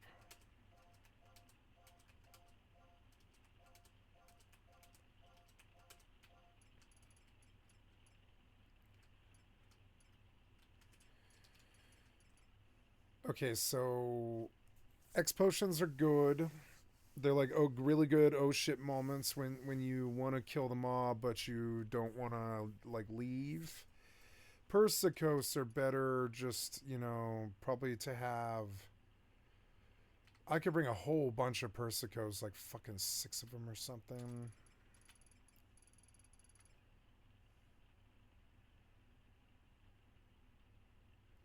The trick staff, yep, trick staff is good, but the other one, yeah, maybe crossbow bolts, anything like that. There's another Persicos, I'll take it. She's got 90 Beastman seals already. I could probably just sell them for a lot of gil. She has 12 sheep wool. Could sell that. Wing crystals. Sheep meat. Sheep wool. Just sell anything she has stacks of, because the stuff is already like stacking up. The Empress band. I didn't have enough signet charge last time. This treat staff is worthless. The ginger cookies can stay behind. The Sandorian bandana, I'm gonna no, that should just stay behind, I think. Yeah, I think so. And then yeah, silent and prism powder. Where's the prism powder? Yep, got silent and prism powder in case I need it. The onion knife is worthless to me. I don't need it. Now I've got 25 slots open. The scimitar 1 is worthless to me right now. I want ammo and meds and stuff that keeps me alive. Yeah, all looking pretty good. We'll sell anything extra, and it still leaves me a lot of room for Persicos and X potions and stuff.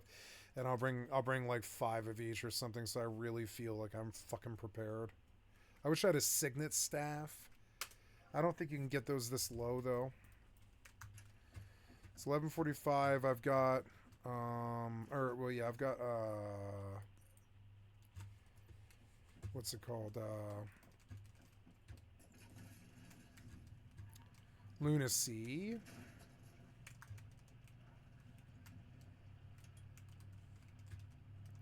Motorcycle handles better now.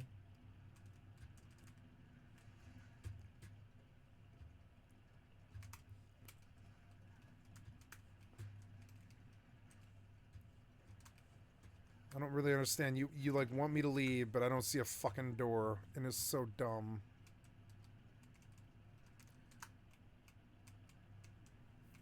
Ah. Oh, damn it. Back up. Go.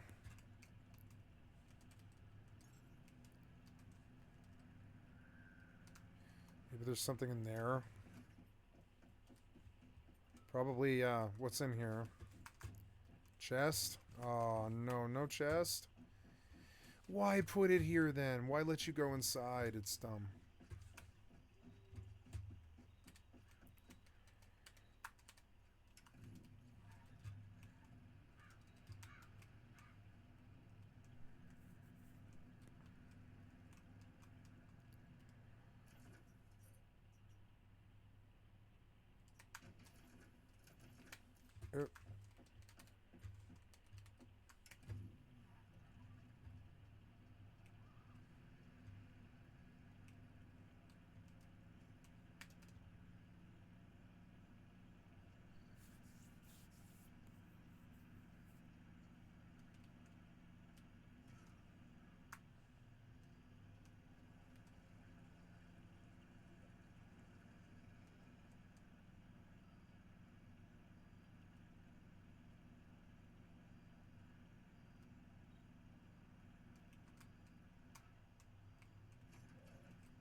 Oh, wow. There's like higher level stuff. Oh, you can go higher? I didn't know you could go higher. How high can you go? Oh, okay. I can keep leveling? Oh, good. Okay. Okay. Never mind. Well, okay. I was like, well, damn. I thought 50 was the cap and it's just over. Okay. Well, so then, interesting. I guess I grind level 38 stuff.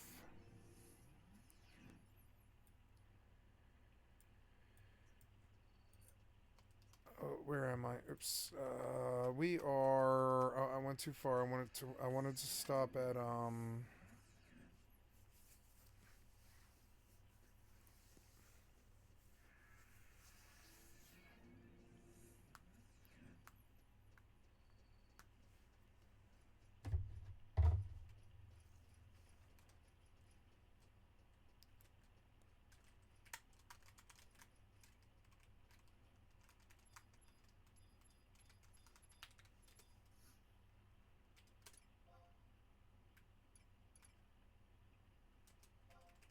sheep wool is worth quite a lot. It's a shame I've outleveled them.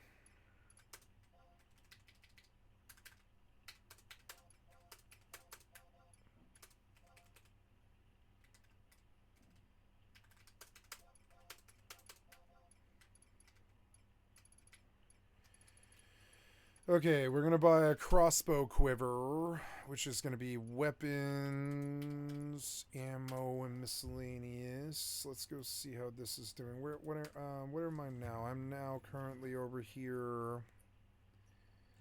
Black Fell oil fields. I've not done that one. Black Fell Fallen Zone. Level 20 Sunshine Farm. Let's go, I guess, on to Blackfell, I guess, and we'll just get teleports and such. Here's Blackfell oil fields. I suppose I could go do that one.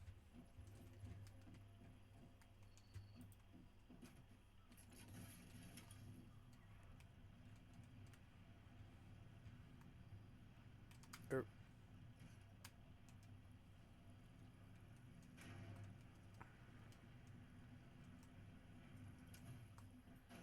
Oops.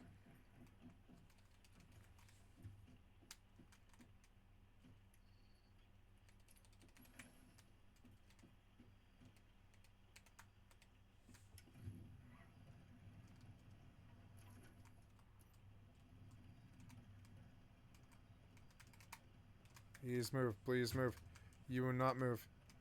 You will not move. Oh, it's the fuel. Okay. Oops.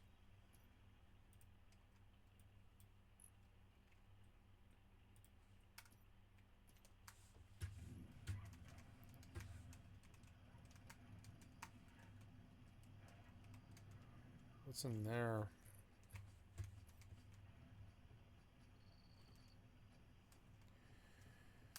Oops. Yeah. Ammunition.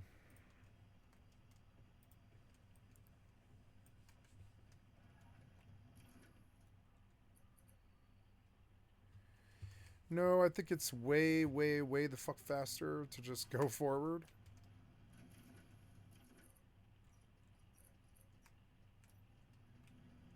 Actually. Yeah.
Oops.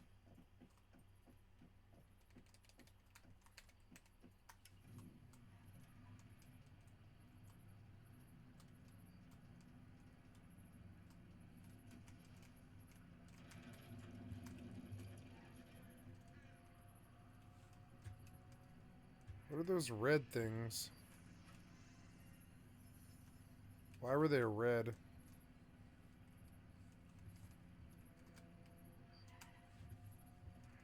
What are those things? Somebody's like crappy base.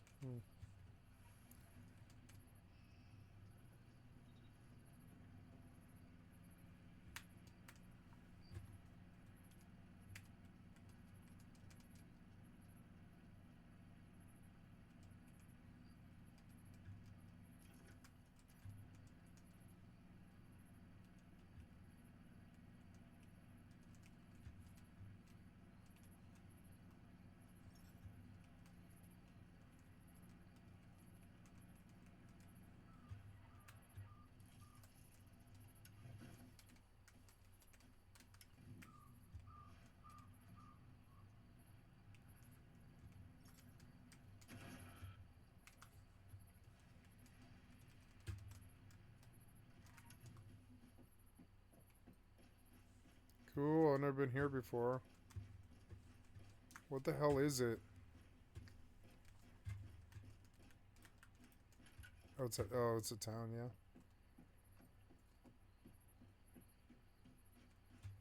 It's a stadium.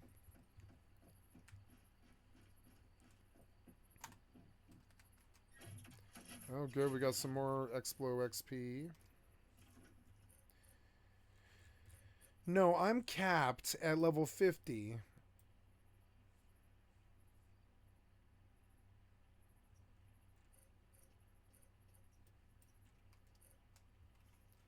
So, I need to see what I can use and when. Right now, I'm able to use up to... I'm using crossbows. Yeah, I can use crossbow bolts. But no, that's it. That's just crossbow bolts for a long time. Oh, I got blind bolts, which is really strong. I should just ride those if they're not too expensive. They're like 2,200, yeah. Sleep bolts, acid bolts. How much are those? Are they? They're about the same, really. So yeah, we're gonna have to bring some stuff. I guess blind bolt is what I want to. Well, I don't know. Blind bolts. I don't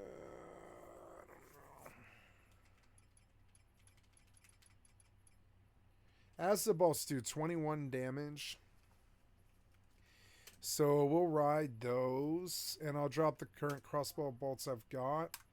And we'll bring like, yeah, well, I doubt I need more than 3 stacks or something. Let's try 2,100 and see if I can get them. No, safety-wise, blind bolts would always be my preference, honestly. Yeah, safety-wise, I'd rather just keep the blind running on them or whatever. I don't care about defense. Yep, 22, 22. We'll run, or, well, you know, it would be better to run a blind bolt quiver, but I'll do that next time. I don't really have the money to buy that right now, so we'll buy 3 stacks of blind bolts. Then I need X potions. Medicines. Sort this. Go down to X potions. 4,000. 4,000. 4,000 is so expensive, but I mean, I can afford it. 4,000. I think 2 is the max of these that I need, or well, 3. Call it 3. 4,000. Then I need to come to, well, let me think about that. No, if I'm out there, I want to be able to just pop the X potion the minute that I fucking feel anything at all. I don't know. If 4,000 a pop, no, I don't want to bust those like that. So medicine. What else we want? Oh no, I want food. Of the meals, of the drinks variety. I'm looking for sort. We're looking for Persicos Alday. Regen 4, they're going for 6,300 apiece. We're going to buy 5 of them, 6,300 apiece. 1, 2, 3. Oh no, I'm broke. I've got to go receive money. Son of a bitch. I wish I had fleet. It would make this better.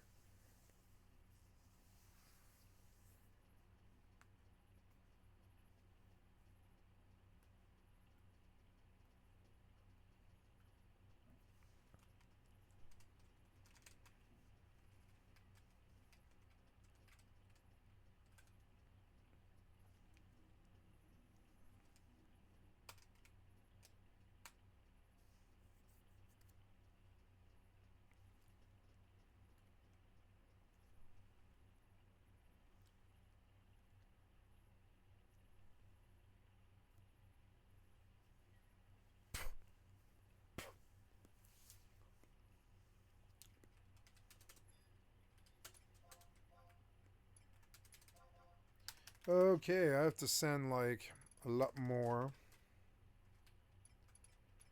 No, I'm going to send 100,000 gil, and I'm going to spend my money on trying to get up on hardcore. It gives me something to do. Don't log me out. Don't log me out. What time is it? It's 6:22 in the morning. I've got to go sleep off this. Or, well, I don't know. Or I could just go mushroom hunting, maybe. Maybe I can find mushrooms around here somewhere fairly easily. I think that I found them more readily available, like, way over here. Yeah, like mushrooms. A lot of mushrooms. Around, like, Tallgrass Inn.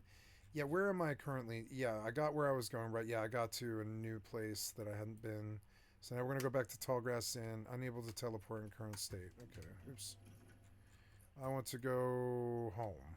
That's what I want to do. And I want to sleep off. Yep, now I will send 100,000 gills so she can just buy the stuff she needs to stay alive.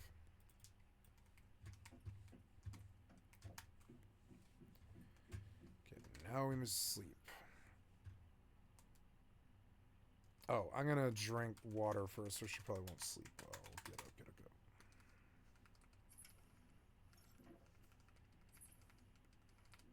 Wait, that cured all of her sanity for some reason. Wait, the tea cured all of my sanity. I don't know. Maybe that's something that happens when you turn 50. Well, then make a lot of tea then.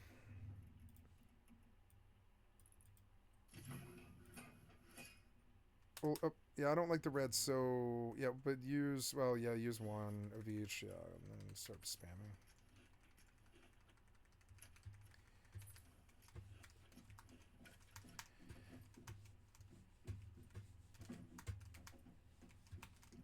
That meat dryer thing, right?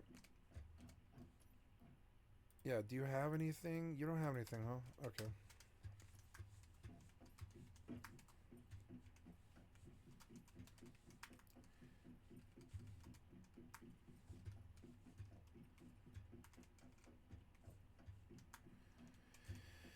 I kind of want to switch weapons. The shotgun has been fun, but now I've done 50 levels, and it appears that I've capped. And I don't know if I can keep going up or what, but yeah. And so I think I will finally produce an SMG and switch weapons. Yeah, can I do a tier 4 SMG? Oh, yeah, I can. Wait. No, I don't want, that. I want, yeah, wait, 142, 112. Yeah. Run that. Cool, 676. Equip as secondary weapons. First one sniper. Yep, first one sniper. Secondary weapon. Confirm. Transfer the mod. Yep. And then I want to stick this shotgun away in the back. Or I don't know. Can you do gear? No, I don't think you can, huh? That's okay. We're going to recycle.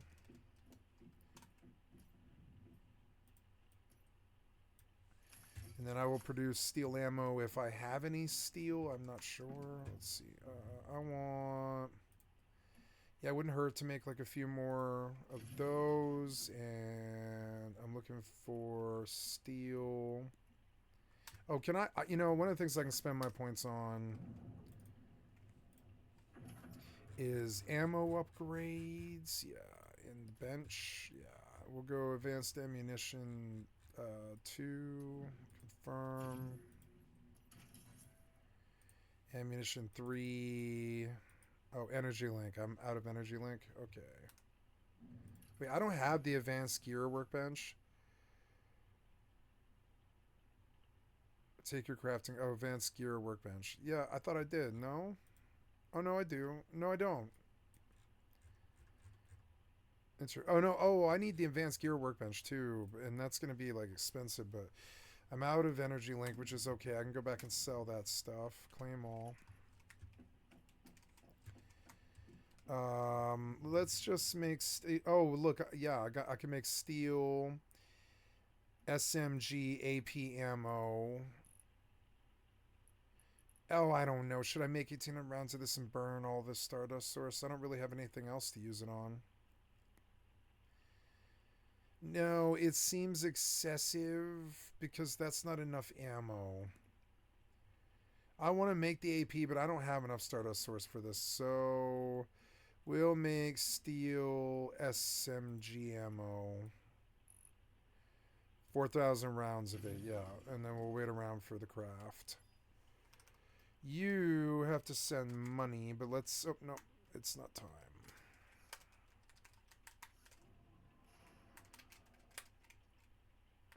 It's a good mix of games, especially if I'm learning.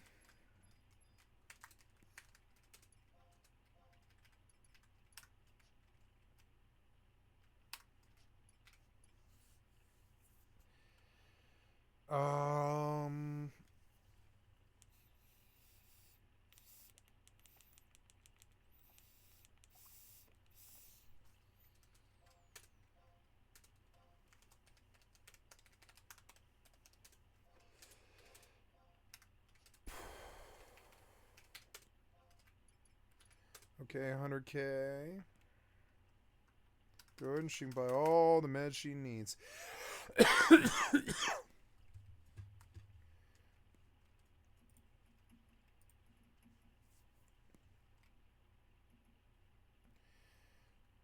Good.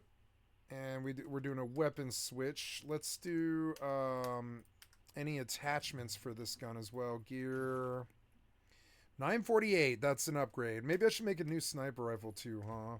Maybe that might be time. Let's see. Get back up. I want to make an advanced sniper rifle, but that I really need that supplies workbench, damn it. Intermediate gear workbench. F craft weapon. In the sniper rifle. There we go.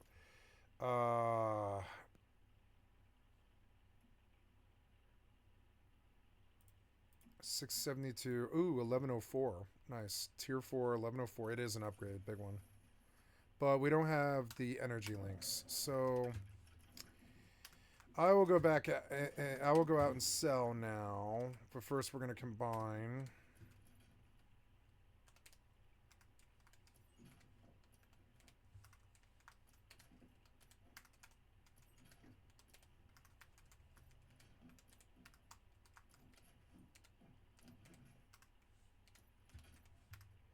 There. Now, I want to pull out anything that I can sell, like this, this, this, and this. Maybe I can sell that. I don't know. I kind of doubt it.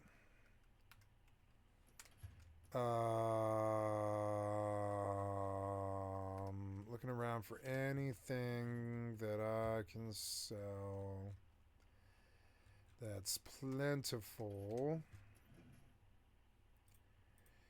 Like that charcoal. I think we should leave like one stack of charcoal, but yeah.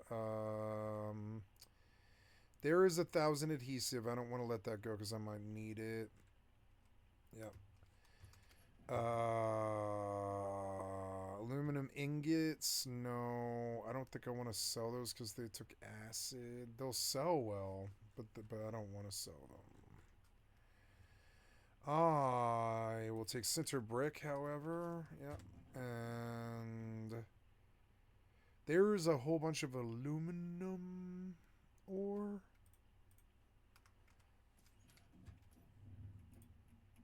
But it takes acid. I could waste a lot of acid on this. And they would sell. It would be one stack will sell. Let's do a stack. It'll take 10 minutes before it's ready, but that's all right. Man, the grind's coming out now. I'm starting to see it. There's bronze ingots. They'll sell.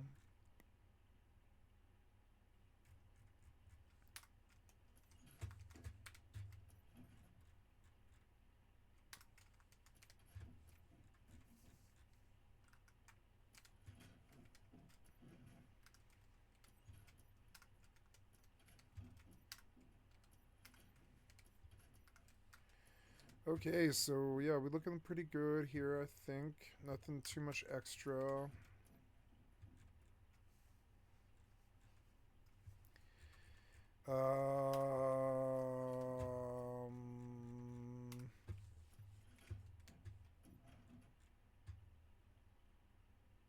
I'll take that too, because it's like, yeah, we got plenty.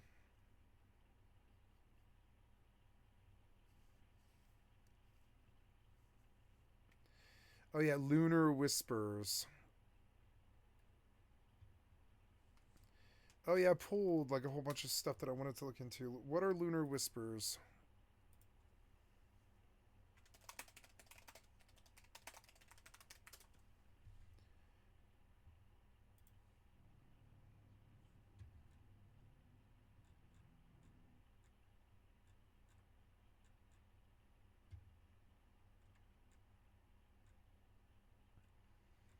Oh.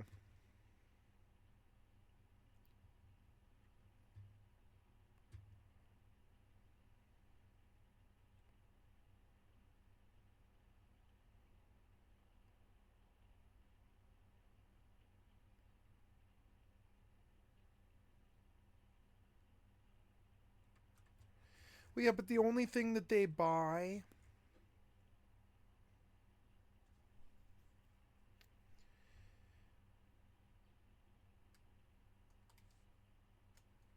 Oh, okay, so I've been putting them away, which isn't the worst thing, I guess.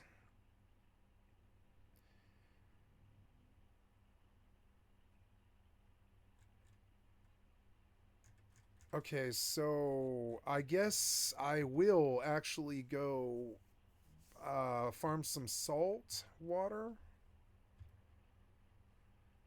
Aluminum. Maybe I should dump acid, but I don't know. I don't know.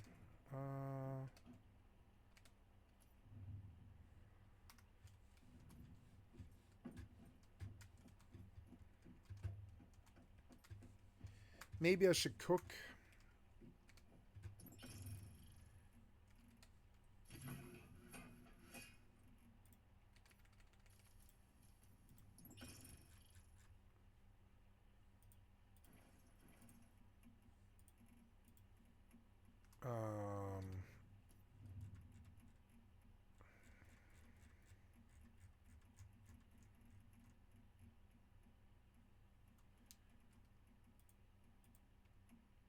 A hug in a bowl.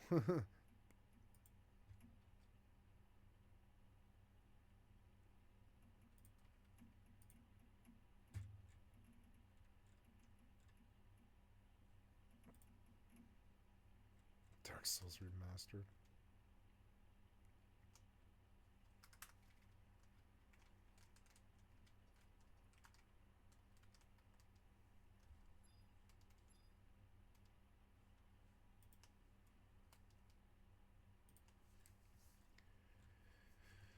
So they don't really matter. If the guy looked 15, I could really understand the argument, because obviously that'd be fucking weird, wouldn't it? That would be an issue. And if you took issue with that, I'd be like, yeah, I'm right there with you. But if you take issue with a clearly aged up guy. If you say this guy is 15 years old, I don't know, bro. That's fucking weird in and of itself. But obviously, this was the narrative that needed to be pushed. And then obviously, everyone, oh, it's illegal to sell this game. You know, people acting Donald Trump. Are we cool with this being playable in the US? Do you think Donnie sat there in the Oval Office, pulls his phone out? Oh man, they're atting me about this video game. Like, come on, guys, grow up. Like, what the fuck are we doing? And then the funny thing is this guy owns this website. This guy, and then he's like replying to it as if he's shocked, like, oh my god, this is disgusting. You wrote you own this website. You wrote this shit. Like, very weird LARP. But this is where we move to, and the fact is that the developer had to come out and defend this, like, and explain to people the character in the game is not. They didn't dig up the dead historical guy and when he was, you know, time travel to 15, pull him out of time and put him in the video game and model everything after him, and him actually being 15. That's like, what the fuck are we doing here, guys? Like, if you think this doesn't harm your credibility or your message, I don't know what to tell you. And the funny thing is that this is one of the things that outs you as having never played the games, or just having, like, you're just picking and choosing when you're outraged about things, which is interesting because that's what you're criticizing people on the left are doing and criticizing games journalists are doing. Because if you played the first game to the point where you're a fan, which would be the only reason to be doing this other than to make money, because if you're a fan and some of this stuff upsets you, fair enough, have that opinion. And I can understand if that's the case why you'd be going to these lengths. But you can't simultaneously have played the first game and then have this opinion. Because if you played the first game, you knew this guy couldn't be 15, or you'd have had an issue with it then, because you were going out, like, wenching with this dude. He was having sex with women, he was drinking, and you were, like, having baths with him and stuff. So, like, how can you simultaneously, suddenly it's a huge issue, he's 15 because there's an optional gay romance that you don't have to do. Again, if you're not gay, don't press the gay buttons. It just doesn't make any sense. It makes no sense. So you're outing yourself as having not played the games, which, again, when they kept saying unskippable cutscenes, like, you're doing the same thing there. It's just very transparent, obviously. And I can guarantee you can say I'm wrong here, but I can give you examples otherwise. If this game came out and it was mega based, you know, there was no optional homosexuality, there was no black characters, can't believe I have to say that, there was no any of the things that these people dislike, and somebody on the left said, oh, in that game, that character's 15, you guys would have all laughed them out the fucking room. You'd have all been laughing, lol, you're so fucking stupid, lol. And you know that this is true because these are the same people, the same audience that when, say, you know, Final Fantasy VII released in the West, the remake, obviously not the fucking one back in the day, because none of this was a thing back in the day, luckily. Back in the golden age of gaming, when games were real good, I remember. When the new remake released and they censored the game by putting, like, an extra tiny bit of clothing over the cleavage of the canonically, like, 16 or 17-year-old girl, these people were all the first ones to say, oh, she looks like an adult and, you know, it's just a made-up character and blah, blah, blah. But then here it's like, oh, this is a child. It's like, come on, guys, we can do better than this. We can criticize the thing, or we can just say it's not for us, or that we don't like it, without saying that everyone who plays this game's a PDF and it needs to be pulled down, and everyone who's ever played it needs to go to prison for a cutscene most of us will never see because we're not gay in the first place. But obviously, like, this is just kind of where we're at with it, where we need to shape the narrative to the thing being as bad as possible, and everyone who engages with it is like a monster, and it's actually not even just a bad product, it's like morally reprehensible, and you're evil if you engage in this stuff, because it's way easier to frame. It's the same thing. this is the same mechanism that you guys are complaining about when you say people on the left. You know, I say I want woke out of my games, and then the left-wing media calls me a Nazi or a fascist, and it's like you're doing the same thing by doing this. Like, it's very obvious that this is what's happening, and it does constantly feel like I need to keep adding to this. But one thing as well is one of the big criticisms of there being, you know, included homosexuality is people were saying, oh, you turned the characters gay, you rewrote the canon, and you turned Henry, which is the character you play, by the way, the playable character, you turned him gay and you turned Hans gay, and they weren't gay, and you betrayed the story or whatever. I have two main arguments against that. The first being it's their story, right? So if you say, oh, you did this, like, they can, it's theirs, like it's not yours. You're buying a product.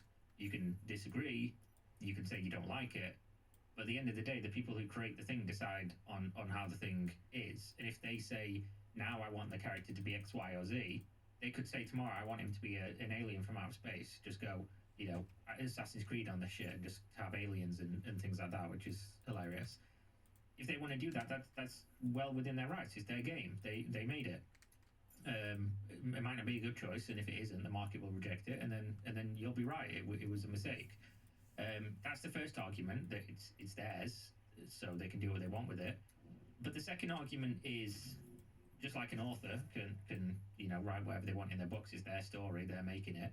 And again, it's just historical. You know, it's based on historical. It's not historical fact. It's not like they're rewriting history. But also, the second thing is saying, oh, you turned somebody gay and they wasn't. Kind of just ignores the fact that as the linear passage of time, people do change their mind on things, and they do change their opinions. At least, you know, most of us do. They might change their preference, or maybe they just try something out, or you know, maybe that one person comes along and they're like, I don't mind that you're not the thing I usually go for because you're just that special to me, which is a beautiful thought. You know, in this world of craziness and hate and all that, it's you know, we're getting a little bit poetic with it. But that's just to say, the idea that things can't evolve, characters can't evolve, people can't change, is just, I don't know, it's weird to me as a criticism to be like, oh, you changed this thing. It's like, yeah, everything changes. It's like when people always used to say, oh, insert band, Linkin Park, your new music sucks, why don't you keep making Hybrid Theory? It's because they don't want to. They want to do something different. They've changed as people. They've changed as artists. They want to explore different things. And maybe the game developers do as well. Maybe they want to expand the game to have more RPG elements, which includes choices for you to be able to do these things that previously maybe they didn't have the time or the budget or whatever else to do. And that's okay. Again, because if it's optional, you have to engage with it. And if it's not optional, that's for the creatives to decide whether or not they want the thing to be the way that it is, because they're the ones making the game and you're the one buying the game, and you get the choice as a consumer to vote with your wallet, which of course some people have, although probably way less people than what's made out on social media. But I do understand the criticism of whether something's been changed or not. One thing I always give an example of is when characters are race swapped and things like that. Let's say there's a comic book from 30 years ago and the character was white, and then the character comes out in a new piece of media from somebody else that is of a different race, right? I understand the criticism. I understand that people don't like it. But again, for me, you know, this might be crazy, but my opinion of it is, I don't care as long as the thing's well made, unless the race or culture or identity of that character was like a requirement of the backstory or the building or the story, in which case changing it would just not make sense, right? So if a character was just like generic human who was white, and his whiteness had no real impact on the story, it wasn't like a core thing about his culture or whatever, I don't care. But if it was, then that to me would obviously not make sense, and it's because it's narratively an issue or like consistency or just kind of jarring.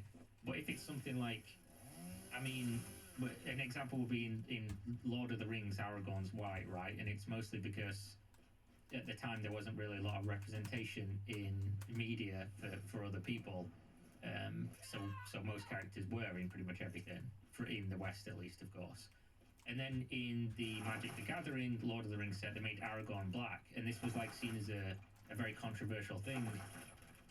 But they didn't delete white Aragorn from existence. No. They just said, here's a different portrayal of this thing, and for me it didn't make any difference because again the other thing still existed. For you. It didn't harm me in any way. I was just like, oh, Aragorn in this is black. Yeah, I don't care about that. I don't think my biggest connection to the Lord of the Rings has always been the movies, which is, love the movies, great. The books are a bit fucking boring, to be honest. They're a bit of a slog. They're very hard to read. Even an audiobook. I mean, I listen to them to go to sleep, but man, they will put you to sleep in the middle of a day after a fucking double Red Bull. They're very, very dry, very long-winded. And so obviously when I contrast like my feeling of Aragorn in the movies, which is so well portrayed, and then I see a character that is in a different thing and it's not the same, the character is not the same race as the guy in the movies, it still didn't matter to me because they're different things. And also Aragorn being white was never like a thing that really mattered to the character. If he'd have been black in the movies, it wouldn't have made any fucking difference, I don't think, other than the fact we wouldn't have got the amazing portrayal by Viggo Mortensen or whatever his name is. But I also respect that if somebody else had a different opinion in terms of like, oh, I don't want, pre-established characters to have their gender or race or sexuality changed. Sure, yeah, that's fine. If you feel that way, that's fine, and I can understand. I just don't understand why people get so angry about everything all the time and act as if this makes you, either one of those things makes you a bad person. When at the end of the day, in the grand scheme of conflicts and things in the world, this is so fucking mundane and boring that I'm surprised it's even a conversation, to be honest, for most adults. Like, if you know more pressing things to worry about in life, if you don't, congrats, I guess. I envy you, legitimately. Yeah, like I envy you. You don't have anything else going on that's really that pressing that you have as much time to get angry and argue about this on the internet. And what I will say to end this off, because we're getting towards an hour here, and you're probably not better off for having watched this, and I'm not better off for having made it, because this is going to upset a lot of people, and a lot of people are going to unsub and send me abuse, and maybe I'll get dragged into the culture war, and people will start, posting shit about me just because I had a differing opinion, which is kind of sad, because different opinions used to be okay, and I thought we were past like this weird tribalistic us versus them when we moved on from the fucking console war era, where it's like, oh, it's the ponies versus the Xbox, which is still ongoing, by the way, which is fucking hilarious. Obviously, now it's worse. It's worse than it's ever been with this stuff, because it's all very politically charged, and political stuff always gets people way angrier than anything else. And it's just teams now. I don't know why. I don't really care to speculate as to why. I have opinions, but this is not the video for it. But I will just say, in my opinion, if you want Kingdom Come Deliverance 2 to fail, or No. you... I'm going to buy it, but I don't want to pay $60. I've been unhappy with that lately. I'm sorry to say... I was actually hoping that I would play both of these games on Game Pass. Like, we are the gamers, we care about the games. But then a lot of the people that are like representing you, because I know this guy is not all of you. And when I say you, I don't mean you watching this video, because a lot of those people probably won't, or they'll have definitely unsubbed and left a nasty comment by now and fucked off anyway, which is fine. But I'm picking this guy just because it's in my feed. But there's a bunch of them. Fandom Pulse, like all these accounts, plus many others. You've seen them. You probably know them. These people that are representative, based on all the likes and everything, are doing super well in this. In this sphere, in this coverage of all the anti-woke stuff. A lot of these guys don't even play these games. They out themselves as having not played these games, and they out themselves for not caring about the industry. Because they wanted something like that, what they had when they were a kid. They're just a fucking... That's why they don't buy it. Just attached to the fucking host, just sucking blood out of it. They don't care about this stuff. If they did, they would want games like Kingdom Come Deliverance 2 to do well.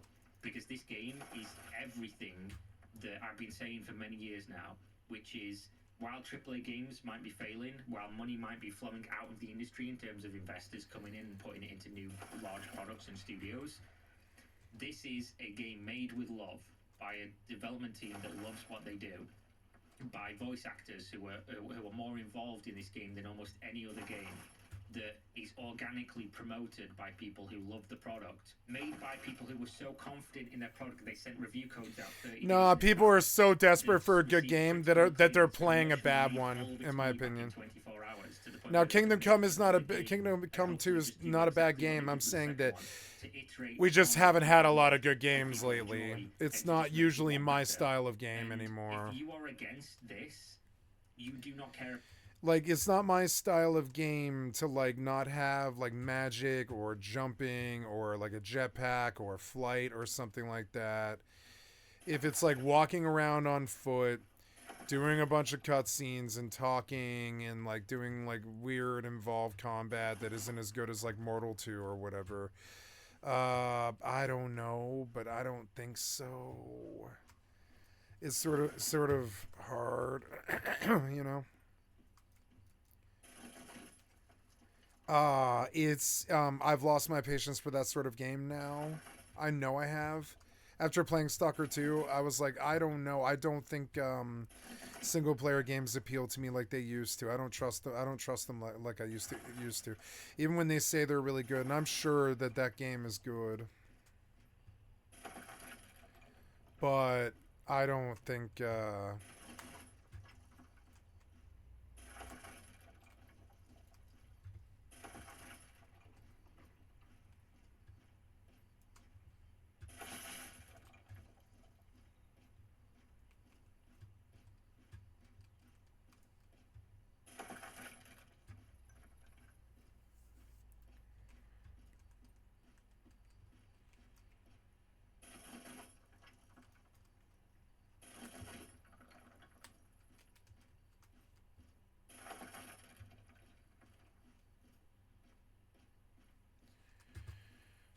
man, I mind up a storm. I should have done it at night, though.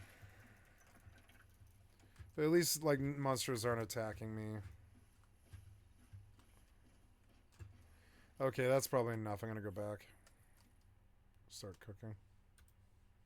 Care about video games. You do not care about the industry. You care about you. You care about entitlement, your opinion of what you want, Yep. and it has to conform exactly to what That you is want. the truth. Or you just hate it, and Yep. you think everyone who disagrees is a bad person, which again is exactly what you criticize people on the left of doing, and mainstream game press of saying that if you don't agree with us, you're a bad person. You're doing the same thing, you're just not using the same words. And the reason I say that you don't care about the industry if you want this game to fail is because this game is exactly what you should want. It's a niche product. It's not critically mainstream. You know, it's designed for a group of people who want what it is. There's no crazy monetization. It's fairly priced. It's well optimized. It's loved. It's supported, and it's unapologetically for the people that want the game. So if you're against that, I don't know what the fuck you are actually for, because I thought it was all about the games industry being better and not, you know, just making shit products that extract money from people for something that. Oh, I don't have isn't any worth the steel money, ingots. and Oh, prices okay. going up Oops. and microtransactions going up. This game is exactly what you should want in the games industry, but with a caveat, a version for you that apparently doesn't have optional homosexuality that you don't have to engage with in an otherwise hundreds of hours game that, again, people think is one of their games of the year. You want a version of this game that doesn't have that, and that doesn't mean you should want this to fail. It should mean you want stuff like this to succeed, because the AAA games industry is not going to give you what you want. We've already established that. Everybody knows this. And I'll tell you why that is. Because whether you want to admit it, whether you think this is bad, whether you think this is part of the problem, this is a statement of fact. The people, the creatives who make the things that you've played for your entire life, supposedly, if you are a real, you know, gamer, I'm going to check your gamer card after this. The people that make the stuff that have built the industry are overwhelmingly liberal. Overwhelmingly so. They're all painting their nails. Many of them are gay. Many of them have got blue hair, which really upsets many people. many of them are very empathetic to the plight of minorities and oppressed people, people of color, LGBT, It's true. And all that stuff. Overwhelmingly so. The voice actors, the animators, the developers, like the artists, everyone that isn't in a suit, that isn't a corporate exec, which again, that's mostly just about money and they don't give a fuck either way, your way, their way, anybody's way. The vast, overwhelming majority of people making things that you played your entire life, most of the people involved in the creative process are exactly what you don't like. Yep. That is not going to change. No. Should it? I don't know. If you No. don't like No. it, No. It don't shouldn't. make games be the No. It change should you not want to see in change. the world. No.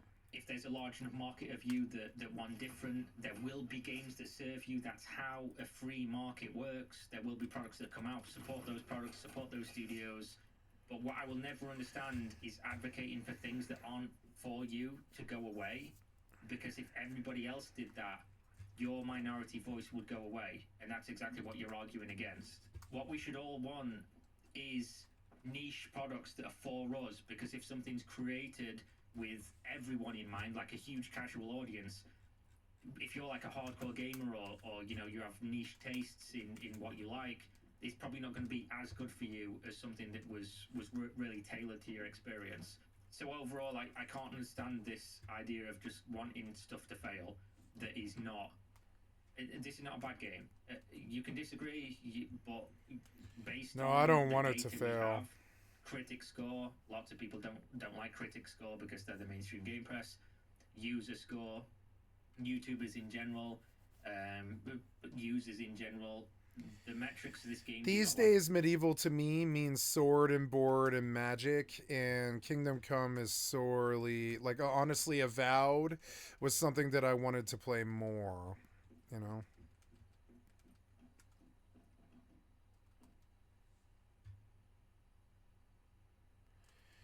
Let's go look at Xbox. Is Avowed on Xbox now?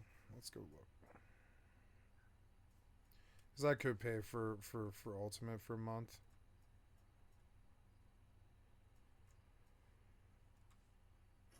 Oh, yep. Play Avowed now. Get to the premium edition. No, I don't want to buy $90. I want to join Game Pass and get Game Pass.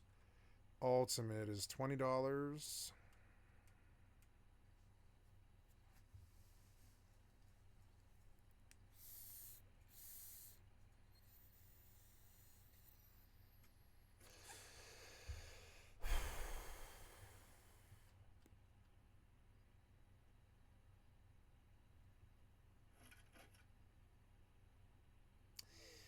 Yeah, I don't know. I'm not totally sure. My main complaint with these games is they lock me out of Once Human. Both of them. Well, I don't know. I guess Avowed doesn't. Avowed doesn't lock me out because it's on the Game Pass. So that's why I was going to play Avowed. But $20 is a third of the price of Avowed, and I'm not sure I'll even play it for more than a couple of hours. The hell?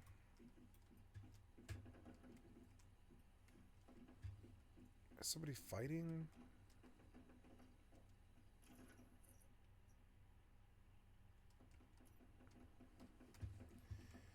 Alright, so I'm going to go out in the lunacy and I'm going to farm again. Because it's a really good place to farm.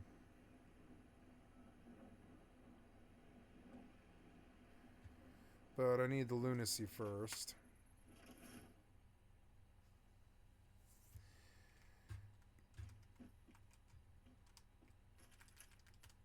Oh yeah, I've got a new SMG to fuck with now. Oops. Switch ammo to copper SMG AP or whatever. Yeah, that'll be enough for now. Thought I made steel SR rounds, but maybe not, huh? No, I'll make I thought I made 4,000 SMG rounds, but I maybe just didn't get them off the bench. Yeah. Okay, here we go. Much better.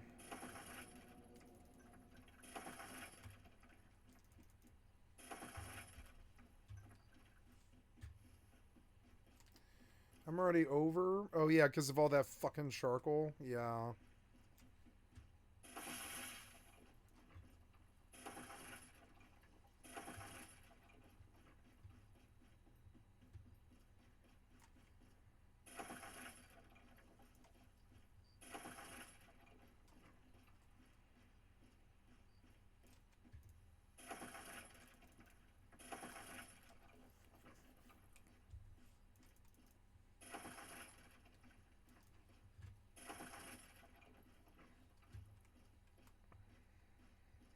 Yeah, I'm not getting season XP anymore, I don't think.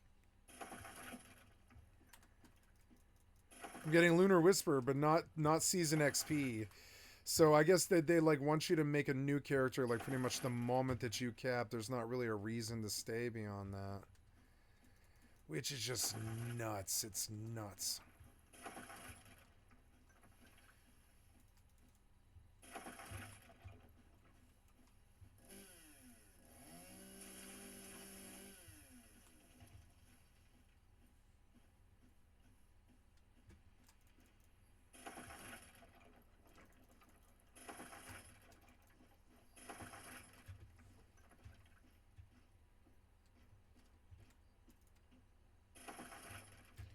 Yeah, I'm fairly sure I'll lose that base tomorrow. It was a good base. I don't know why I'm farming now.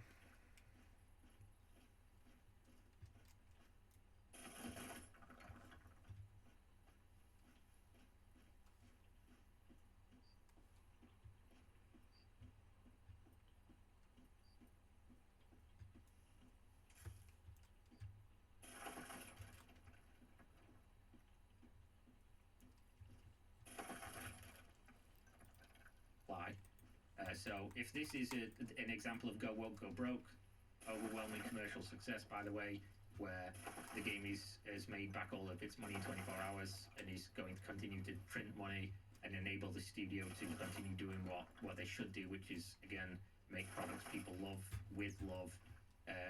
Yeah, if this is yet another example of go woke, go broke, then that simply does not exist. There we go, I guess. This will take a little bit to edit, but hopefully this will go live today. And I fully expect people to vehemently disagree with my opinions on this. But I just wanted to highlight the importance of journalism. You know, what we've got nowadays is a lot of independent journalists doing YouTube and writing articles and blogs and Twitter and things like that, with no training at all, which I don't have any training. You know, I'm not perfect in this regard. I've certainly made mistakes in my life. I've tried to take it a little bit more seriously in the last year, especially knowing my responsibility to my audience and to have as close to factual as and objective reporting as I can on stuff. But this is getting increasingly worrying that things like this can just go on, and more people see this and don't question it or see no issue with it. And you'll see that if I do ever at any point cover the recent drama with the guy planting information about Assassin's Creed Shadows and it just being completely untrue and not being vetted in any way. But we all need to do better in the way we intake information, and especially people that are acting as journalists, regardless of whether they say they are or not. They Yep. are. They are. Literally providing the services of what a journalist would do, and they will be held liable for this, because make no mistake, at some point somebody's going to publish a demonstrably false claim big enough that goes wide enough that gets them sued, and they will 100% be on the hook for that, because you're acting as a journalist, but you still have an ethical, moral and legal obligation to get your information right, or at least the best you can in that position, which these people certainly are absolutely not doing. But there we go. Hopefully you enjoyed the video. Let me know what you want to see me cover next, and we'll see how it goes, I guess. Check out GamerSups. Nemo's just come to say goodbye, didn't you, little Nemo? And yeah, link in video description. Check it out. Use my discount code. Get some stuff. Support me and my content. And I'll see you on the next one. Stay safe. Peace. Avowed's release date is on the 18th of this month, and I went ahead and purchased the Gold Edition to play early to see if I wanted to budget some time for this game between a lot of the launches of this month. And in this video, let me give you my reason of why I refunded the game on Steam and have decided to Thank you, skip Italian at least for now. Spartacus. I've liked and Let me stuff to your stop you real channel. quick to tell you that this is not a negative-minded video. While I do have some gripes, which I will mention, this is more talking about my quick experience of the game. I don't want to ruin the fun for people that are enjoying it, which I think is often a trend in the gaming world these days. People are too polarizing their opinions without much wiggle room. If this is your first time on my channel, the way I do things is by uploading the knowledge of my videos. So let me give you a down and dirty, or at least my down and dirty, quick review of the game. Avowed is the best game of the 2025 Steam Summer Sale yet to come, which is to say that it's a solid game with an exciting combat system and a nice refresh of the Skyrim style of fantasy RPG. But it's a game I think is way better on Game Pass or on sale. It just doesn't feel like a $70 experience to me. And what's worse is that Avowed went with the worst launch window. Keep in mind, Assassin's Creed Shadows was due out in the same release slot. That's now pushed to March, of course. KCD, or Kingdom Come Deliverance 2's release date was just 2 weeks ago, and Monster Hunter Wilds release is coming in 2 weeks. Not to mention, of course, Civilization 7's launch this month as well. So to me, it felt like Avowed was born to fail with a crowded month like this. I think had it come out in summer with fewer releases surrounding it, it would have made more waves as a great launch to hold you over to the bigger ones coming in the later portions of the year.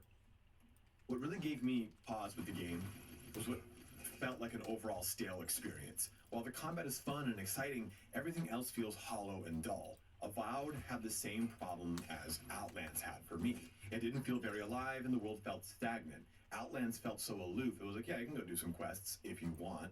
Also, the character creator is just god-awful. You have the choice between making an ugly character or an even uglier character. There's tons of sliders, but no slider is going to rectify what looks like a hideous creation. So that was a hard hit of inertia that I struggled to overcome because I was already in a negative mindset. Overall, though, I think the game has a lot of great qualities, and I think it's a visually stunning game.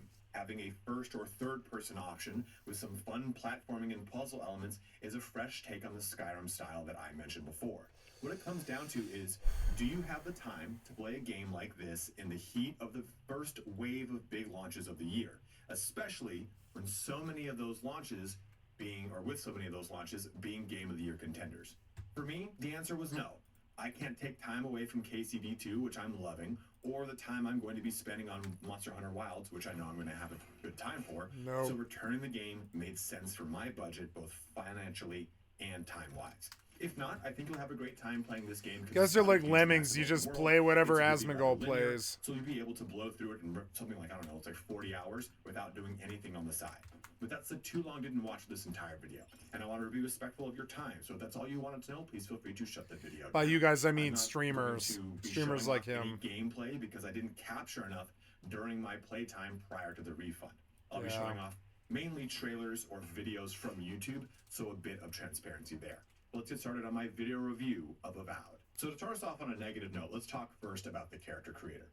The character creator, I hate. I do not like it because I think one of the problems is you have the choice between making an ugly character or an uglier character. The presets are fine, but they're really not that awesome. And you do have a lot of power in that you can edit pretty much every little thing, but I just didn't like majority of what was being done because what I found was that the lighting of it messed it all up. So when you jump into the actual world, your character looks entirely different, which is a problem that a lot of games have with their character creators. And I just overall didn't enjoy many of the options. The character looked really funky to me. And if I could put a comparison into it, and I don't think many are going to get this, it was like I was playing EverQuest 2, which had just very funky looking textures for a lot of their characters. So it's not necessarily maybe the creator's fault, the character creator's fault, but overall the graphical choice or the texture choice that was made for the game as a whole. But again, any other character I talked to outside of the character creator, I was like, well, that looks like a perfectly normal person. My character doesn't really feel that way. Now, a lot of that could be locked to the godlike facial features, which I did shut off, but I also feel like that's a big portion of the game. You are a godlike character. This comes from the Pillars of Eternity world. So if you've played Pillars of Eternity 1 and 2, this is part of that whole entire thing. So you are playing a godlike, and you're not really able to tap into a godlike. To be fair, too, They chose the most boring of the godlikes, in my opinion. You can have godlikes that are based off of different elements, and I just did not like the ones that they chose. So it makes for really boring facial features. Like I have a whole ficus tree growing out of my eyeball, just threw me off. So that initially gave me a lot of inertia, and I think that this is a bigger statement to RPG character creation as a whole, and maybe less this game. That I feel like our character creators are locked in the past for so many of our AAA studios when we go and hit these indie studios that just knock it out of the park. And I think it's like, okay, we need to have different lighting on a lot of these character creators. We need to have the capability to push through stuff with better presets. Like when you play, oh man, God, there's a game that recently came out that has permutations, wherein you choose a preset and then you choose, hey, you know what? I want the face here. And now it's going to give me 9 permutations of that face, and I can choose little tweaks to it, and allows you to push through. I think it was actually Monster Hunter Wilds that allowed me to do that. Either way, it's a game that came out within the last year, and I think like this is a good step forward for character creators, is to have me not get so lost in the sliders of the bridge of the nose, the tip of the lips, the how deep the chin is, and I go to do it and jump into the game world, and I've made a character who just looks like a flat pancake with Shrek ears. So I think it's like we have such a problem with character creators in RPGs because there's such a big portion of it, but they just don't really kind of hit it off all the time. So I've wasted 3 minutes to talk about a character creator, but like I said before, it just wasn't something that worked for me. And it might work for you, but I'm letting you know that that was the biggest sticking point in the early portions of my gameplay. Now after that though, we get into a really vibrant, beautiful world. This game is shockingly gorgeous. It has a very, and it's very well optimized too. I mean, what's nice here is that we're playing Avowed off of the back of Kingdom Come Deliverance 2, which is another game that is very well optimized. And I think we're coming into an era where there's a better expectation for optimization. Now, I have read a number of experiences though of people crashing and having issues with quests. So take my opinion with a grain of salt. Your mileage may vary. I have a very strong computer because I do this for my job. So please consider those things. Don't jump in and go, well, fucking my computer can handle this. It's, again, I'm saying mine did a good job. And in doing so too, I enjoyed the combat system. I like how I can fluidly move between 2 different weapon sets. I like that I can dual wield if I want. I can use a sword and shield if I want. I can use daggers, whatever the situation it calls for. And the magic in this game is really cool looking, and it's really fun. It's really flavorful. It's really quick. It's not so boring. And like I've said in the intro, it's the right step in the right direction. And I think it's like, it's been so long since we've had Skyrim, right? And it's been so long now since we know the new Elder Scrolls is coming. And we have so many of these games that copy the DNA of the Skyrim style of RPG. And they've done really good positive conventions forward for it. So I think that it's going to be way harder to do Elder Scrolls 6 because there's so many really positive steps we've still went too far. God damn it. I think we're going to need to see in that game, which is totally off base of what we're talking about here. Sorry. Need to keep buying stuff. My point remains, I think that if you want to play a fantasy style of RPG that was not Kingdom Come Deliverance 2. Kingdom Come Deliverance 2 just kind of, it just didn't really click with you. You're like, nah, this isn't what I'm looking for. I was looking for more of a Skyrim style of game. This is it, right? This is going to really scratch that itch because it is very fun, and I think the combat is really addicting because it's very visceral and it's super pleasing. It's not so, what am I trying to think of here? Not time oriented, but when you play Elden Ring, right? Or any of the From Software games, there's a lot of timing elements to that. That's not so much the case here. You can pretty much just, hey, you know what? I'm going to block here. I'm going to attack here. I'm going to do a heavy hit and block and break open a shield. So it's a little bit more rudimentary in that scope, but there's a fast pace to it that is really fun. I think, an easy comparison to a game that came out recently when it comes to its combat, the feel and the style of the combat, is it's very similar to Enshrouded. In fact, the game itself felt almost like I was playing in the Enshrouded engine, if you played that from a year ago, which is a survival RPG game that came out, again, around this time. So if you've played that game, you're going to feel very at home. It feels very similar to that. But I'd say on the negative scope at that, the game also is very floaty, almost like it has the physics engine of Halo, where you're jumping and you can jump way too high, way too far. You can move in midair. So there is that kind of element to it that I think will be abrasive to some people. They'll go to jump into it and go, I don't like how this feels. It feels too arcadey. And this will get into the negative portion in a little bit here that we'll talk about. But I think that it's the right step if you're looking to play something early in the year that is going to hit an RPG, a fantasy RPG, like I said, with a really cool progression system. That is, I also feel at the same time, the progression system is it's a little broken in that it's very easy to just hit a cookie cutter that everyone's been posting about how OP magic is and just run with it. You can go with melee, there's nothing wrong with it, but I'm just saying that like it's overwhelming how strong magic is in this game that I think that you're just going to go like, well, I think I'm just going to play magic and blow things up and have a great time. So I think that there is a little bit less build diversity because of it, which is easily fixed with a patch though. So don't look at that and go, oh, this game's crap because of that. Well, again, easily fixed. So let me now kind of conclude here on my overall thoughts now that we've talked about two different sections of good and bads with the game. And I mean, I think you have a pretty good idea, right? I'm pretty much repeating myself now through all these sections, even the intro, but I think it is a great game. I think it does have really cool DNA in it, but I just don't think it's a game we need right now. You know, it's like that quote from Dark Knight.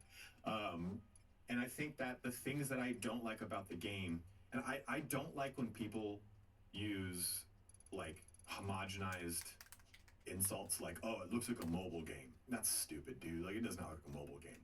But I will say the game has a similar feel to the way a mobile game's world feels, in that when you jump into a mobile game, the game does not have a lot of depth behind what is right in front of you, right? And that's kind of how this game feels. It just doesn't feel like it's really going to whisk me away. It's the same impression. I've not played Dragon Age Veilguard, so this is anecdotal experience. It's the same way I felt looking at Veilguard, where I was like, this feels like oh, you've stopped a lot of really cool stuff on something and you need to look at the combat. And that's kind of unfortunately what Avowed feels like. And I think that the big piece of inertia here too is that Avowed exists within the Pillars of Eternity world. And the Pillars of Eternity world is a proprietary RPG world created by Obsidian, and it is so dense. Like, if you don't know the world, which again, it is really loreful and awesome, because Pillar of Eternity 1 and 2 are beautiful games. They're they're some of my favorite CRPGs. It can be, I think this game is very easy to bounce off of it because of that. Because you're like, oh, I don't know who Wodica is. What is this? What the crap is that? And because of that too, the world feels like everyone's talking about a world you just don't understand, and you're trying to get it, and it feels like you've jumped in to episode 3 of a very heavy fantasy narrative TV show. It's like if you were to start Game of Thrones, three seasons in the middle of the season, you're like, who's that? And someone's trying to explain it while it's going forward. I think that's a real important bit of this, because if you don't know that lore, this game is going to feel even more stale for you, in my opinion. And if I were to Food is to getting rid of another the series curse now, that had a which really is good cool. run and then just released a Apparently- kicking simulator. If for those that are of my age, from the Stone Age, that You have can't played sell the charcoal? Might and Magic games, not the Heroes of Might and Magic games. The Might and Magic is the RPG. Heroes of Might and Magic is the strategy games. Might and Magic 1 through 10 were hack and slash RPGs where you were dungeon delving, and the 6, 7, and 8 are kind of like the lauded holy ones in the series. Well, around 2006, they released Might and Magic Dark Messiah. Yeah, This Dark game Messiah. is just like that. It feels just like Dark Messiah, where the world doesn't really feel super alive, but it's kind of fun to thrash around on a sword and kill things and kick them into spikes. And you've got some really fun spells that do a lot of magic and cool damage, and it's first person, and it's RPG, and these cool systems interact with each other. But magic is king, because Dark Messiah had the same thing. And I feel like this fits in that same thing, where you have a really interesting world, a really awesome lore background, you have a really awesome established IP that you then shoehorned in a first-person RPG game that you're going to just kind of throw at people. Like I said in the intro, I feel like this game was built to fail after a certain point. Maybe the developers got to a point they were like, well, let's just release it along with all of these Goliaths in the first in Q1 of 25, and hopefully we'll pick up our money in Game Pass sales, or I don't even know if Game Pass does money back to the developers, or we'll try to scoop up money on Steam sales. Like I just don't know how that all really works out, because it was built to fail, because the only thing of this month that has moved its release date has been well, Kingdom Come Deliverance 2 moved it into February, but Assassin's Creed moved it out and into March. So this just doesn't feel like it was going to stick to begin with. And I think that's unfortunate, because I still think this is a great game. It's just not a $70 game. It's better on Game Pass, it's better on sale, and I think it's a game that people are going to come back to in Steam Summer Sale and go, I don't understand why I didn't play this earlier. This is really fun. It's because I think you just couldn't budget the time to play it right now, especially if you're playing Kingdom Come Deliverance 2. If you're playing Kingdom Come Deliverance 2, I wouldn't touch this game, because you're going to cheat one or the other. So I'd say enjoy Kingdom Come Deliverance 2, then pick this up after, when it'll be on sale for sure. But hopefully this gives you an idea of my impression of Avowed.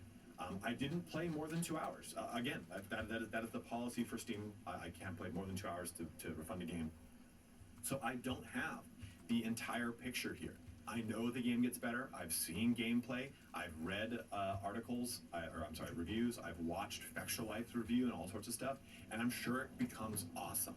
But for the time investment it requires to get to that point, it didn't make sense for me, because I've got so much stuff I've got to be dealing with.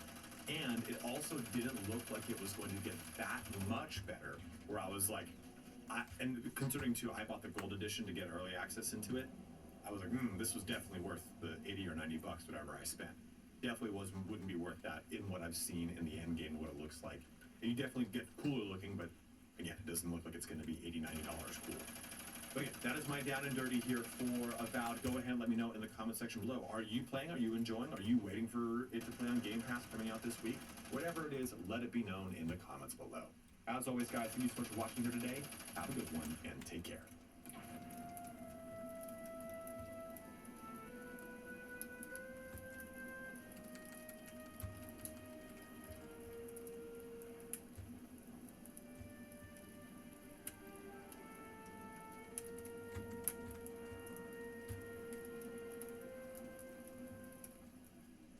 Hey guys, I just wanted to make a quick follow-up on my Avowed video, which upset a lot of people, and I just want to set the record straight by saying I was wrong about Avowed.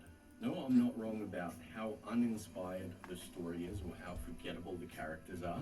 No, I'm not wrong about how this game seems to be written for teenage girls as opposed to fans of the dark fantasy genre. What I am wrong about, though, is the lore of the game.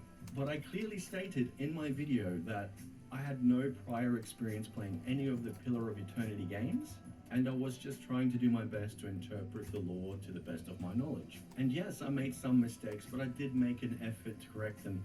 For instance, in the video, I say that the Adrian is a race of white people, and then I corrected myself with an annotation at the bottom of the screen saying it's actually an empire of people, much like the Roman Catholic Empire. But then I had some wonderful people reach out in my comment section and educate me on the lore of the game. So I'm going to read this comment left by 1000 Years Wordling, who literally wrote a little essay to explain some of the lore for me. They write, "What ridiculously ill-informed criticism. The story you described as being a copy of Veilguard is the same basic story setup that was in the last two Pillars of Eternity games. The reason it feels like you're 66 entering mil else's works D&D for game me. is probably because it's the third in a universe that you don't know anything about." Wait, I just realized that I may have misread this guy's name. I think it's actually 1000 Year Swordling. That makes no sense, right? Anyway, you are 100% right. I won my own Pillar of Executor Eternity Navy games, issue. Nice. and I I robbed guarantee them. that a lot of the people who are going to be playing this game will have no idea about those games even existing. I hate to say it, Swordling, but you will be among the few that are well versed on this. Ah, why would you jump? Continuing. The What was Adrian that? Race Empire is not white people, and the name translates to many deer, meaning people of the deer, because of the kingdom of meadow folk, white people, originated from the tribes of deer hunters, and after its founding, they merged with wood elves to form the Empire. A theme of the game is colonialism since the very beginning, but the main faction interested in colonialism is the villain Empire, who are 50% black people, and they speak a pseudo-Spanish type of language. I'm not going to lie, Swordling, this little lore drop that you're giving me, it is interesting. And you are getting me a little bit excited for the game. Well, not Avowed. Avowed is trash, but to play Pillars of Eternity 1 and 2, I might actually check them out. You go on to say, after them, it's fish people called Omoa in the second game, which is literally about colonizing a tribal group of Omoa. You don't even have the option to represent Adia because they're not major players anymore. It's mostly fish people versus other fish people and blacks. just blacks trying This fucking video's dumb. I'm getting off it. Sorry. Hello guys and gals, me Mudahar, and I'm playing Yakuza Infinite Wealth. There's a lot of games here that I'm recording, and boy, ladies and gentlemen, let me tell you about something that's gotta happen. It's not to do with this game. Some things have gotta change. Now, recently I made a video in regards to a politician doing a crypto rug and pull, or at least being part of it. And I removed that video not because of something that I've disagreed with, not because of some retraction, not because I'm getting sued in any capacity. Trust me, I would enjoy a lawsuit after all this time I've been waiting, prepping for it. Actually, I shouldn't say that. Lawsuits are not fun, but you get the idea. Now, the thing about all of this is, obviously, in the last couple weeks, I've noticed that, a lot of these topics, especially when it comes to, big-time politicians, this has got to change. And I really am somebody that, from the beginning of this channel is not somebody that is politically adept. Obviously, you know that I admit, and I say that I really don't know what I'm talking to when it comes about, politics. And the few times that I do talk about it, like very recently, probably when it came to like the US and Canada, that's from the perspective of somebody that is kind of knee-deep in that. So I believe that's kind of a fair exception to the rule. But I usually tend to stay away from things like internet politics or things like real-world stuff because I always consider my channel to be an escapist route, right? Like, as somebody that likes to come home from work to do YouTube as a hobby, I like to leave the problems of the real world behind and just come to my internet little fantasy land, okay, where I can talk about video games, cybersecurity, and all that goofy stuff. Internet, shenanigans that happen, right? For me, talking about, retro video games, the industry, talking about things like, massive cybersecurity incidents when North Korea is doing some crazy shit, intermixed with Johnny Somali being a total fucking idiot in Japan, which that's going to be a video, by the way, not him, just Japan. They're getting tired of IRL streamers. It's actually insane to go down that rabbit hole recently. But anyways, point being, I made a video in regards to, a Argentinian president, the Argentinian president doing a crypto rug and, being a part of a crypto rug, so to speak.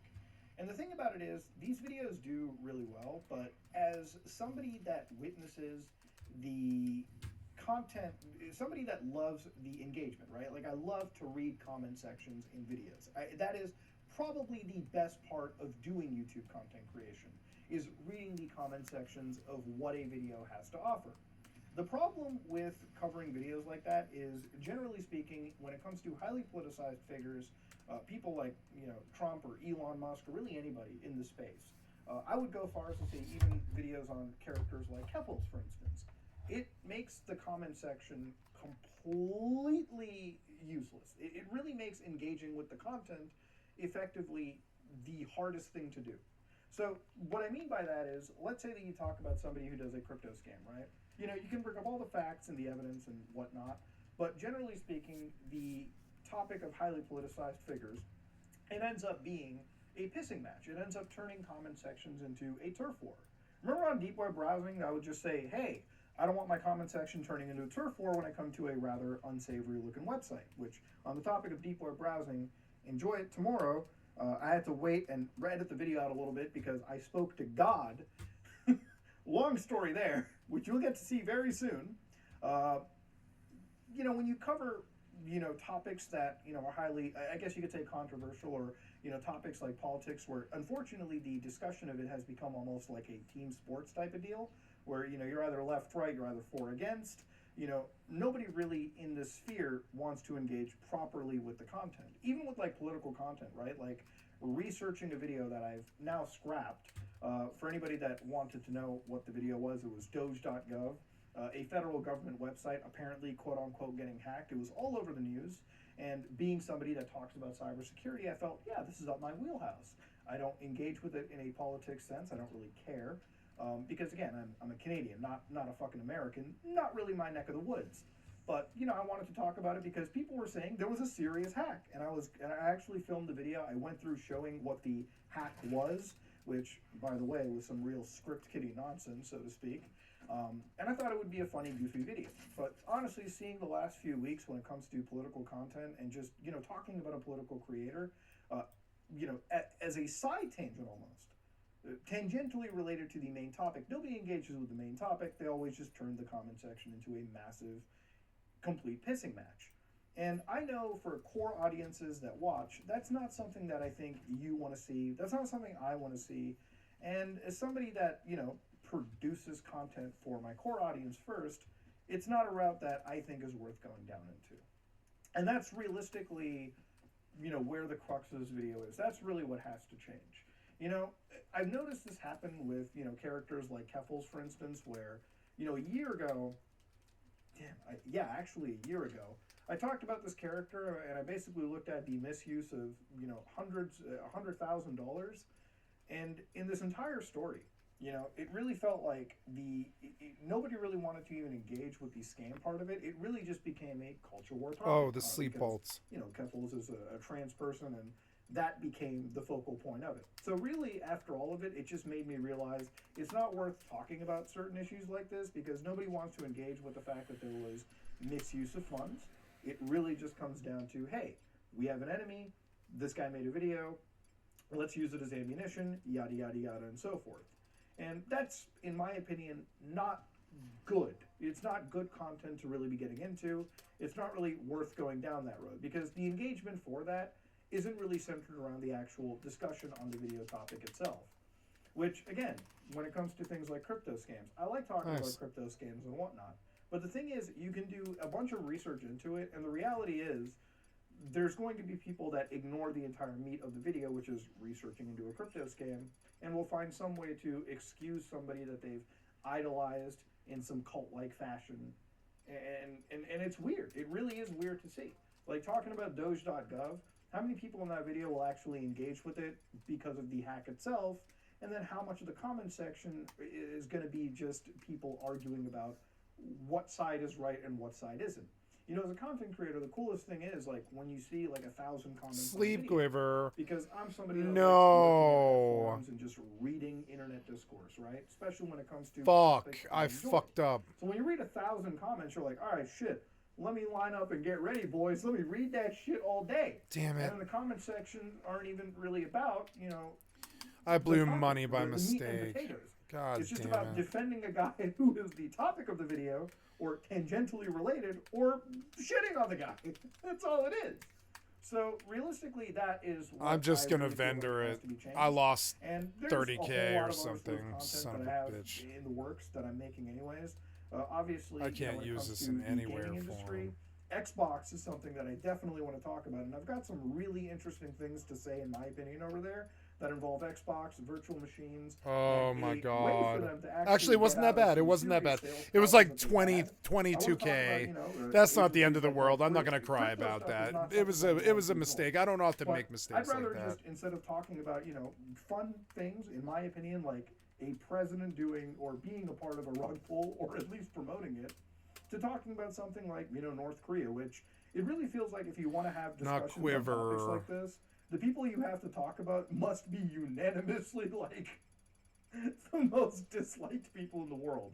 It's funny, you can talk about crypto, and the moment you talk about somebody like Trump or whatever, it becomes a highly politicized topic. The moment you talk about Logan Paul, everyone suddenly gives a shit about what you have to say with cryptocurrency and blockchain technologies. It is, ladies and gentlemen, just the world in of itself. And I really Venom think bulk it's just quiver, how sleep things have bulk kind of quiver. How gotten. much is Like, that? looking at political content on the 24,900. one of the weirdest things that I've seen in research for the Doge.gov video was like, you know, seeing a whole bunch of like political creators talk about Elon getting like a girl pregnant or something. And I'm like, man, if this is like, it really felt like, you know, watching like, you know, the National Enquirer, like the tabloid journalism pages you saw when you're like checking out from the grocery store where the gum Sleep is put. balls. They I'll have, just like, buy a these little stack of sleep magazines that are balls. like, hey, Martha Stewart just got impregnated by Bigfoot. We have photos of the kid, right? It's like, bro, the most insane batshit nonsense. It just exists as like culture warfare fodder. And it's not something I really want to engage with content going forward. So this video that I'm speaking from the heart here is mostly for the actual core viewership. And yeah, it is what it is. I think the core audience doesn't enjoy it, and I certainly don't enjoy watching, you know, entire videos with research and effort put into it completely thrown to the wayside. Look, he got the same sort of chair I got. See it? He got the same sort of chair I got. Same sort of fucking deal. My pillows are a bit messed up, but yeah. I should fix the big pillow because it's messed up. I'm gonna fix it. So you need to pull forward because you're like wedged weird. Yeah, like that. There. Get out from under it. Yeah. You two get out from under it. Yeah. There. Good. And then you fell again, which is so annoying. Oh, wait. There we are. And then you. And you. And we should be good. Yes, much better. I always end up sliding down, but whatever. It's fine. Or a culture war that I am not even a part of. I'm not intelligent enough to be part of some political culture war, whether that be in the gaming sphere, which unfortunately there's a lot of that there. I'm not into it for the political side. There's a lot of content creators that I watch for gaming that, you know, recently all I see on their feeds is just Trump, and like, you know, fucking this politician bad, this politician good, from every angle. And it's I'm not doing exhausting. that. Well, I'm doing You it in my see stream, but I'm not putting it in my content title now. And in some cases in my community, it's just something where I feel like I have to course correct and really personally step away from. But yeah, wanted to make this video, wanted to really talk about it, wanted to give an update, wanted to just speak my mind. But yeah, I'm going to go back to recording some of this game. I'm going to go back to hacking that PlayStation 3 and installing Linux onto it, because that is part of the video. I actually have found a backwards compatible PlayStation 3. Let me tell you something right now. I went to heaven and hell to find this thing. So that is going to be a video I want to say sometime this week, in amongst a couple 4chan videos, because there's a wild group of wacky threads. There's a lot of content that has nothing to do with any political figure whatsoever, that hopefully is content that you all will enjoy. Some of the best content that I had in time making was the End of an Era video, where I talked about the AVGN and Silent Rob. And Yeah, that was good. It was I good. was very passionate about from my early time on YouTube. It's a video that did pretty well, and it's those kind of videos that I genuinely want to make more of, because the audience really likes it, I really like it, and the best part is the comment sections to those videos always engage with the actual meat and potatoes of the video. That said, this is me, Mudahar, and I'm out.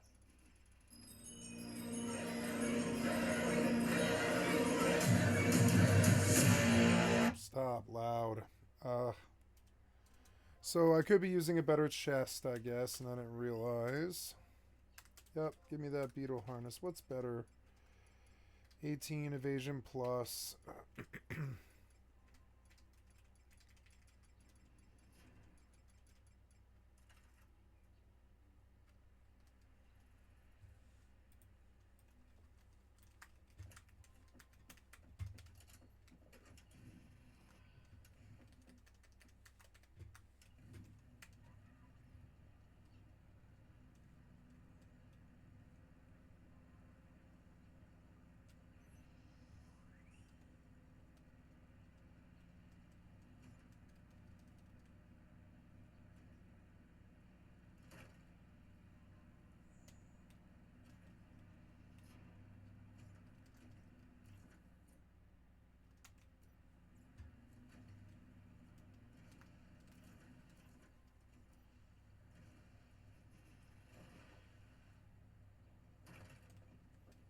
Motorcycle's good now.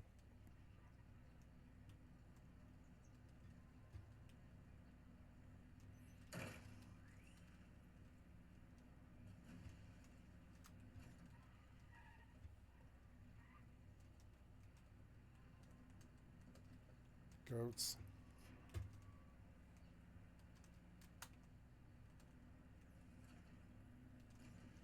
You climb this? Probably not, huh? So that's okay. We'll go around that right there then.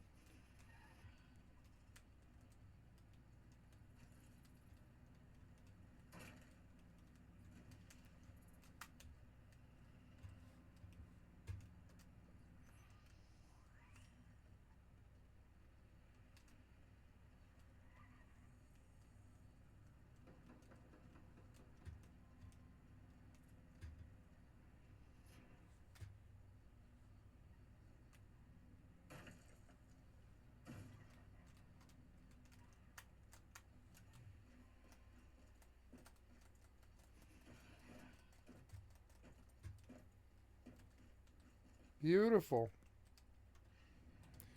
Reminds me of Halo Infinite, but actually good.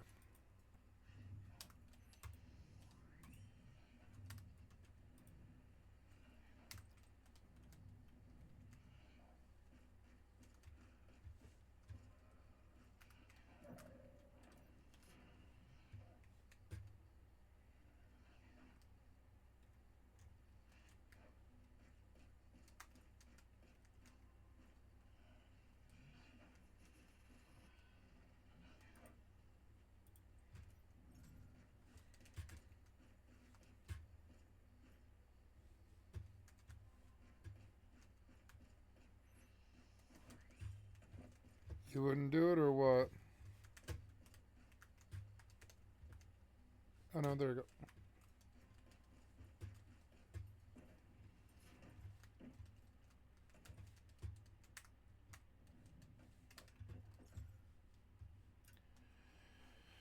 So I want this speedo harness, 3,000. That's a little bit of an upgrade, a little bit helpful, yeah.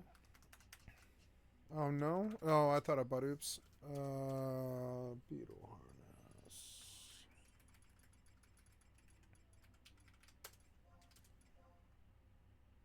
Oh, 9,000. Oh no, that's the one I was wearing. This one is 3,000. Why do I always pay more? Why do I always pay more? So annoying. Hurry up, you. Battle gloves, Empire pin, holly clogs, linen slops. Let's look at armor for the legs, because these things seem to be really hurting me. So the best thing to do is the Beetle Subhar with 13 defense and evasion. I'm going to take it. 8,000. And I don't know, the holly clogs are probably outdated too, honestly. Let's go see if we can get something better for that too.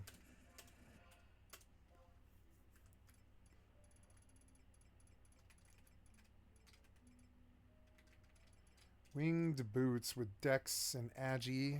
The hell? What?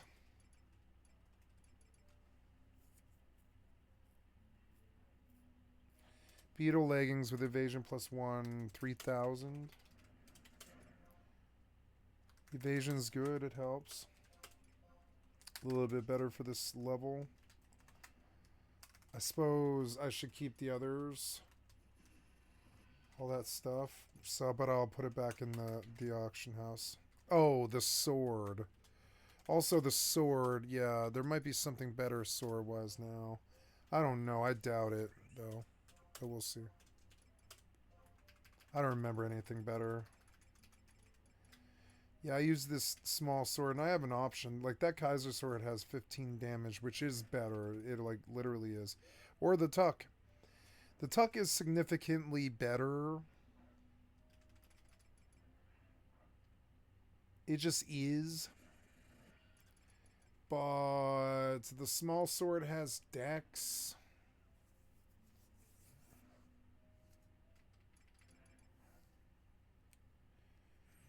I don't know. 16 is better. It's 20 grand though.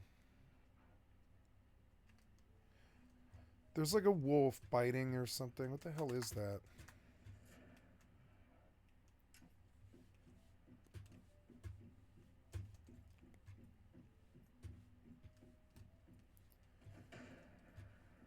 The hell was that?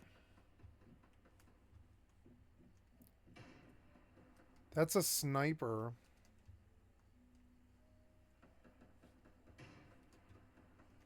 No, I don't want to fall. Oh, no, don't fall.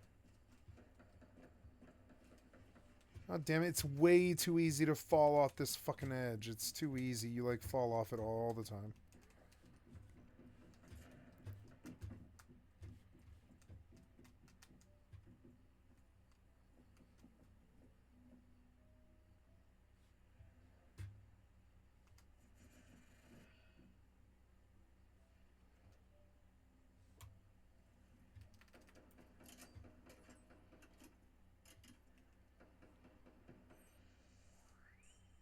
Wait.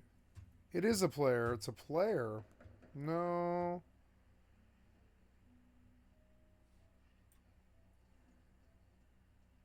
Oh. The sniper... Ouch. Yeah, the sniper did aggro to me. Fucking sniper's so annoying. Kill him too. Oh, I do get Battle Pass XP for killing them. Never mind. I just don't get it for crafting anymore, I don't think. I can, like, snipe out my window at them. I can even, like, go higher and get, like, a fucking better position. Like, windows and stuff that can pop open for cover and shit. Pop open the window. Fuck you. Oh, that's not gonna work, is it? Okay, well, I don't know. I need one of these gone so I can, like, shoot. Yeah, let it be that.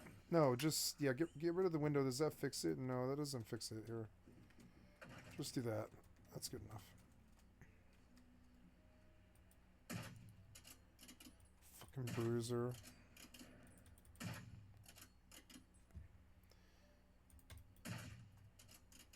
Oh no, don't fall. See, you constantly fall. You're so annoying. Stop falling. You like you willingly jump. You like willingly vault the edge. It's so annoying. It is kind of fun to fuck with them from the base.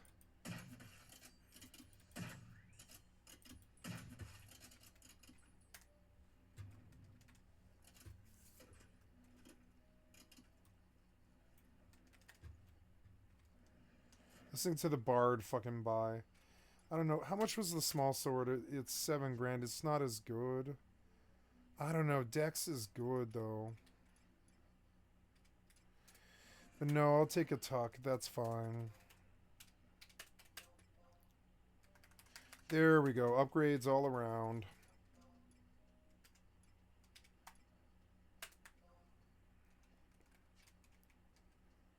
I mean, the tuck looks like it sucks.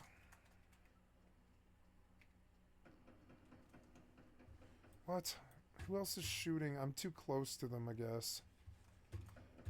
Has 10 minutes gone by? I don't know.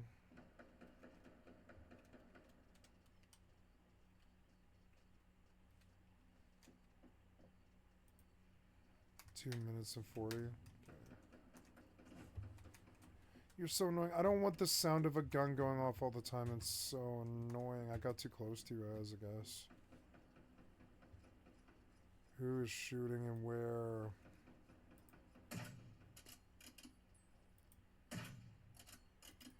Your hitboxes suck.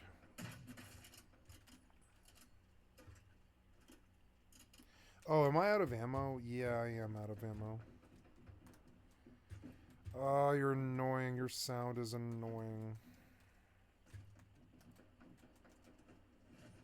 I'm going out the window. I should have gone higher. I'm dumb. Oh. No, don't fall.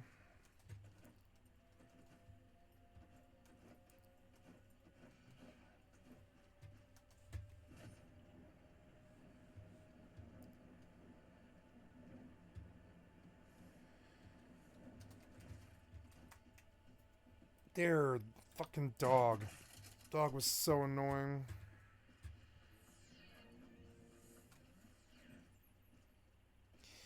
I guess you can't get up close to some of these monuments. It's so dumb.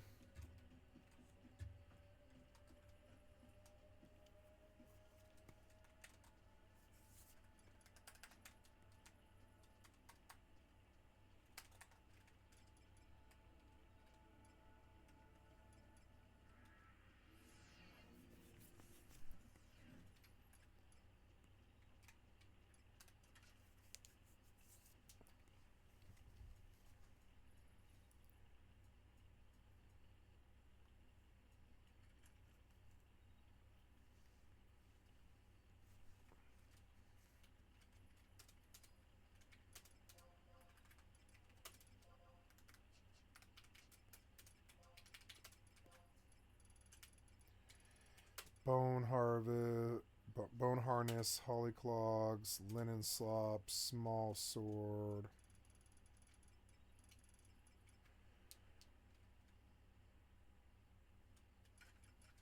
What time is it? Oh, it's like 1 in the morning, yeah.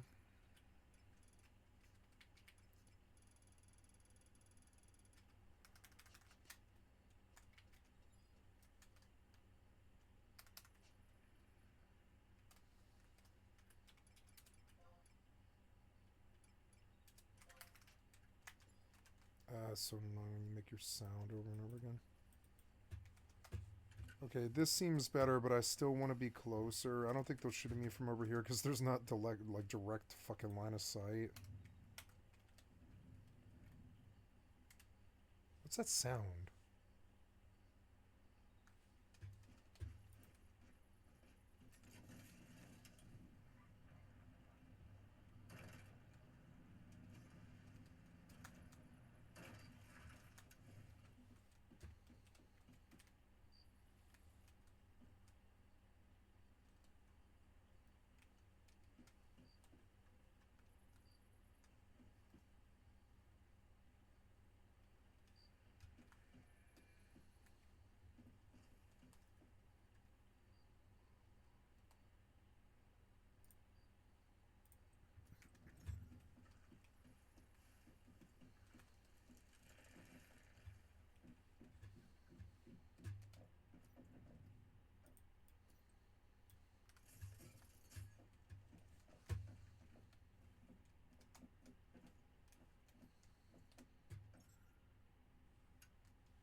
Okay, I think that's everything.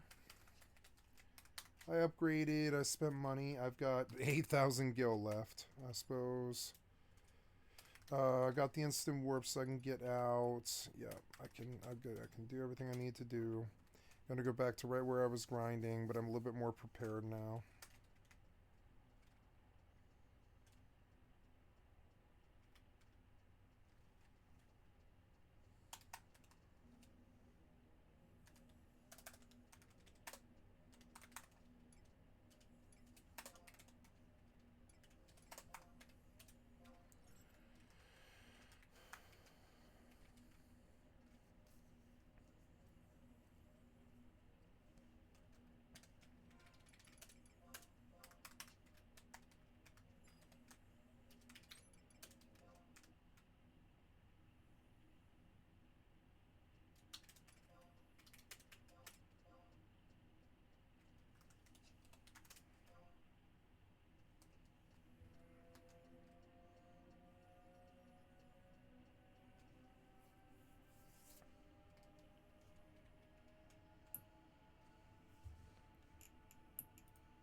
The enigmatic man.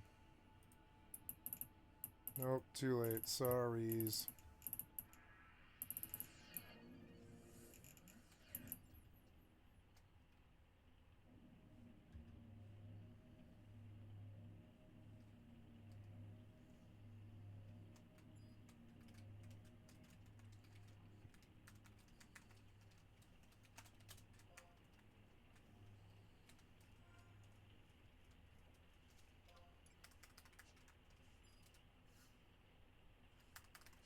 885. No, I'm just gonna run. But it is sure nice to have this kind of frames on Final Fantasy 11. It's a trip for me. That vet, he's 14. I could kill him. He's XP. Oh, I got Signet right. Yeah, I got Signet. Yeah.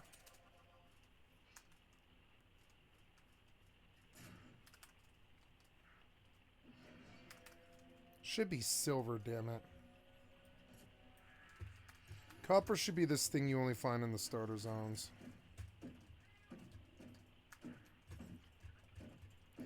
Now it's 8 p.m. Lunacy started, but I mean I've been pushing on this game so hard. I don't mind taking it a little bit fucking slower. What happens if I fire up 76?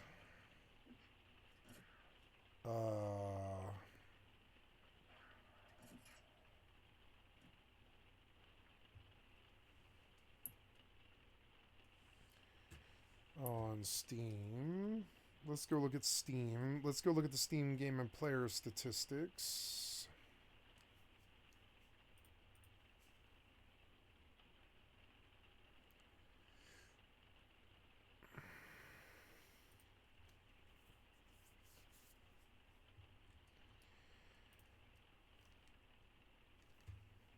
Grand Theft Auto 5. Rust.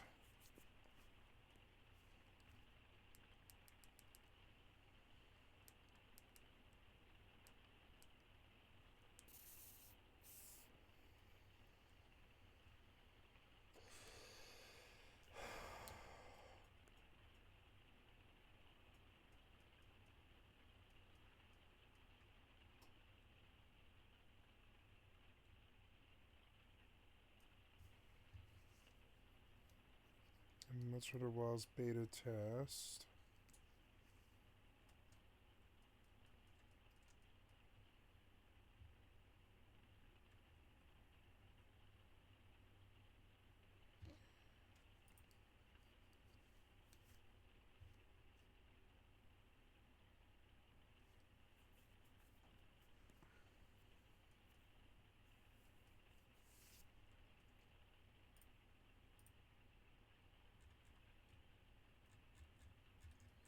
What's this got right now? Mixed. Mixed.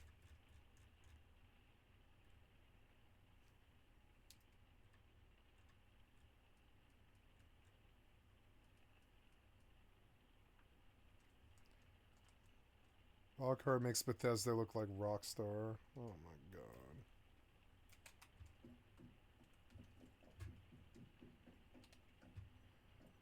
Steel SMG ammo. There it is.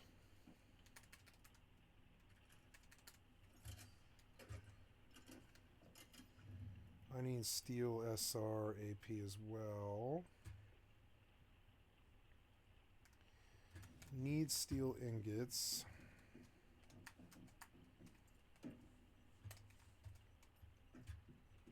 Need steel ingots.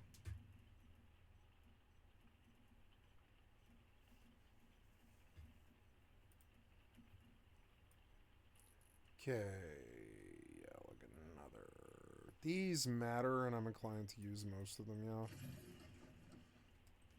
60 seconds. Can't seem to keep the game running. There's all these negative fucking things.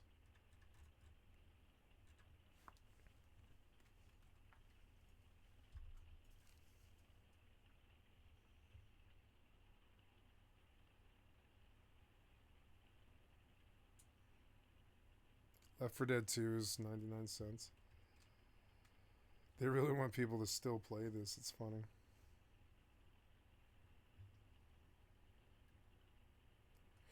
Oh my god, Worlds Part 2 update. Why is this $60? Oh, because it's a bundle along with everything they've ever done.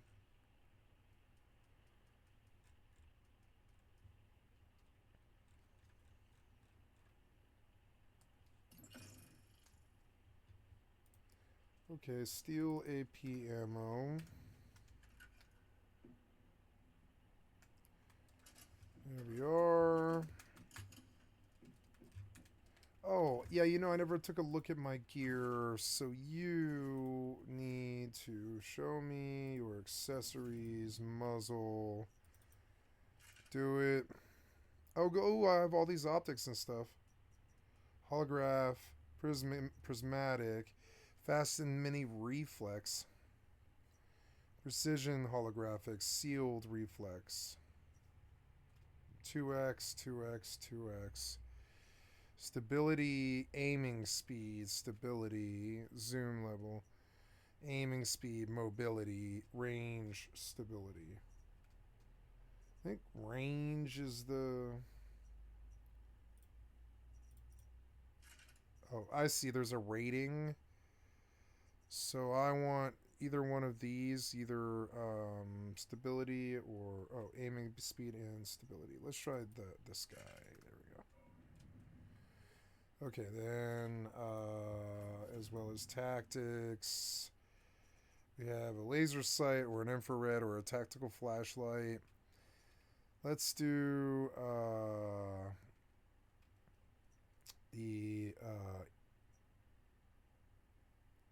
there's an infrared indicator. Okay, I'll take that. I don't have a magazine thingy. Multi-bounce. Yeah, those are the two best I have. Okay, this... oh, I have a shotgun, but where is... Yeah, my sniper rifle is actually inferior, I think, actually. I need to make a new one now.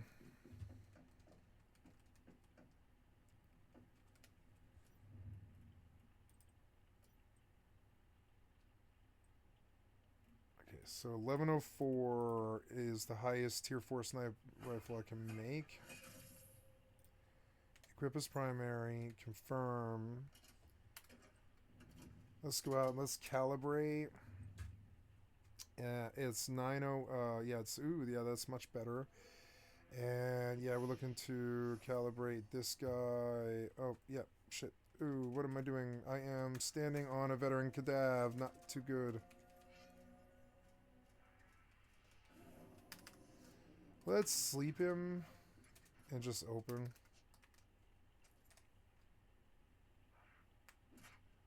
I missed him. God damn it.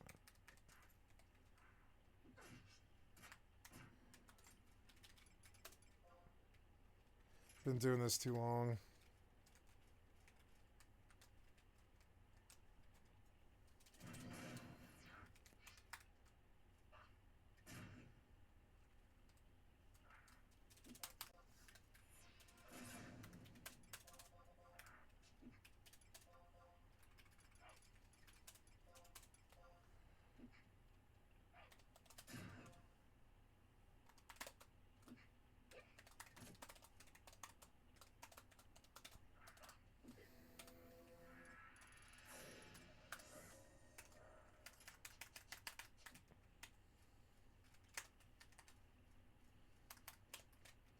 Beautiful.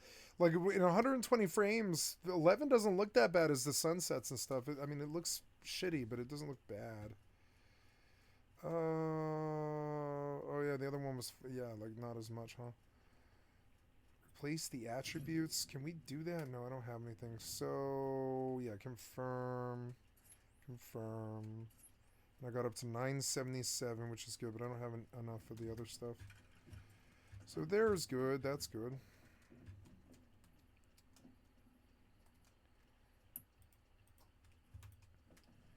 I have all this stuff to sell. Yeah, quite a bit of stuff to sell here.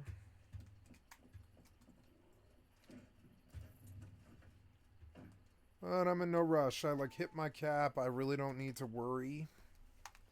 Now I feel like I should work on battle passes of other games like 76 and stuff, because a brand new character level starts tomorrow in Once Human on Winter, whatever it is, Winter Nexus or whatever it's called. And ooh, it's a Doog. Oh, he's too low. Let's kill him anyways. Nope.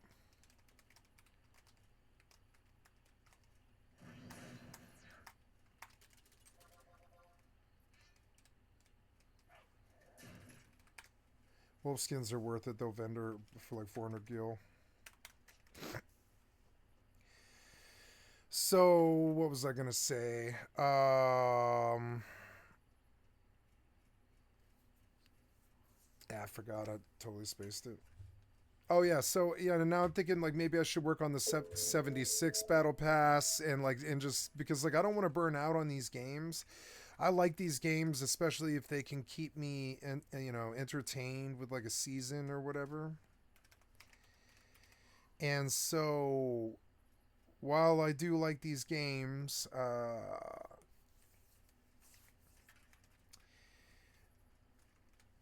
I don't want to burn out. And this one, like, this is the last day of the season for me, or I'm sorry, not last day of the season, but last day on the server for me. So like, I don't really feel like dumping any more work into this than I already have. It was a good grind, and I learned a lot. I got pretty far in a week, and I'm gonna have to start over tomorrow, I think, or the day after or something. I don't remember, but it's soon. Yeah, if we go and look at the yeah, I'm signed up for a Prism vs. Clash. Return to Dust starts tomorrow. I'm signed up for the Way of Winter, which starts 2/17 at 8 o'clock. Yeah, so that's in like 6 hours. That's UTC 7. So what time is it right now?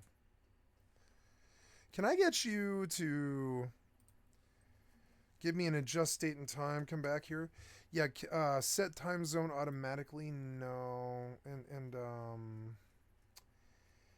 I also want you to show additional calendar. Show additional calendar. Simplified Chinese. No language region with base time. Additional clocks. Yeah, I want additional times for additional times. So UTC 8 o'clock is specific time. I want UTC. Can you give me UTC?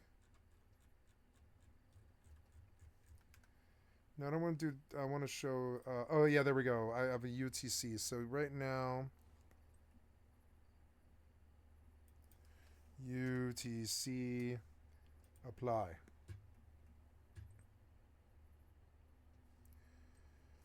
So right now, oh UTC is 10 a.m. So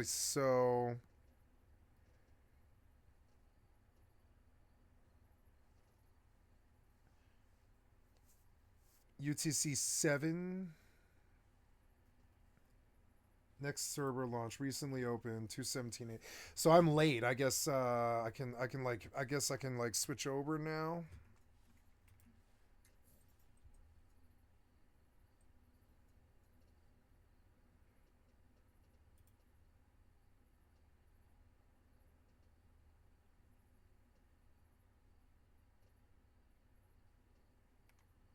So let's pop out real quick and go to the yeah, relog in and go see.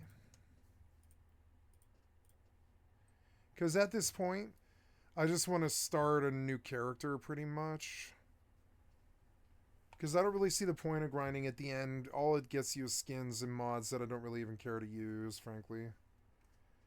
So if we go and take a look, we get off Prison Versus Clash. Fictional Prison scenarios, characters. Character management. You can delete. Oh yeah. No, I don't want to delete.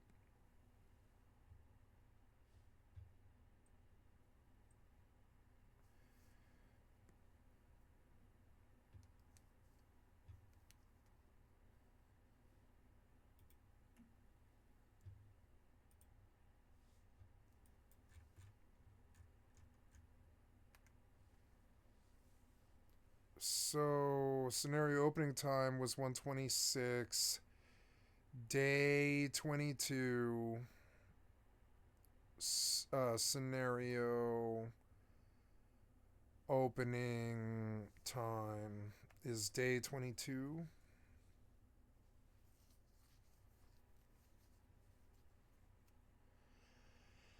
It's hard.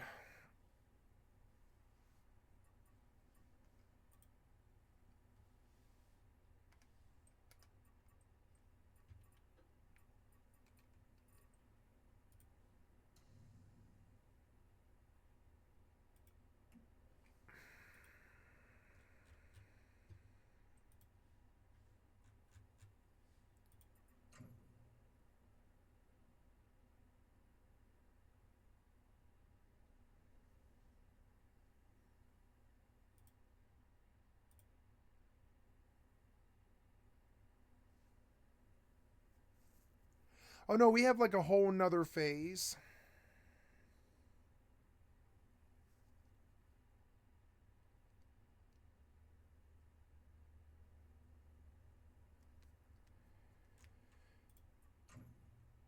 Oh, okay, so I have a whole nother phase, and it doesn't matter that I'm capped, I don't think.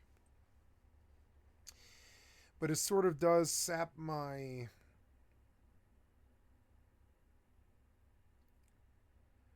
desire to play, sort of.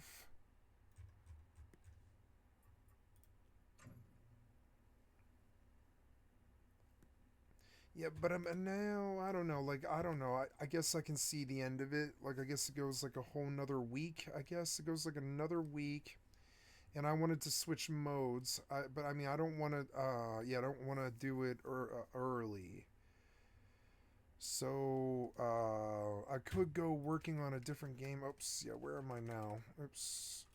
I am currently right where I want to be. Yay. Yeah, there's my little Weaver. I'm going to get you, Weaver. I want to steal his grass thread. Sha, fuck you. And then I want to shoot you until you sleep. Then I'll come behind you. And I'll end you. Sorry.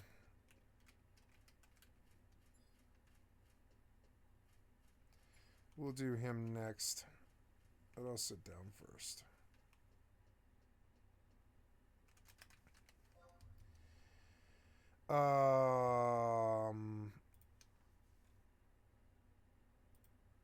Let's see what they want me to think about. Yeah, Elden Ring. I didn't like what I saw.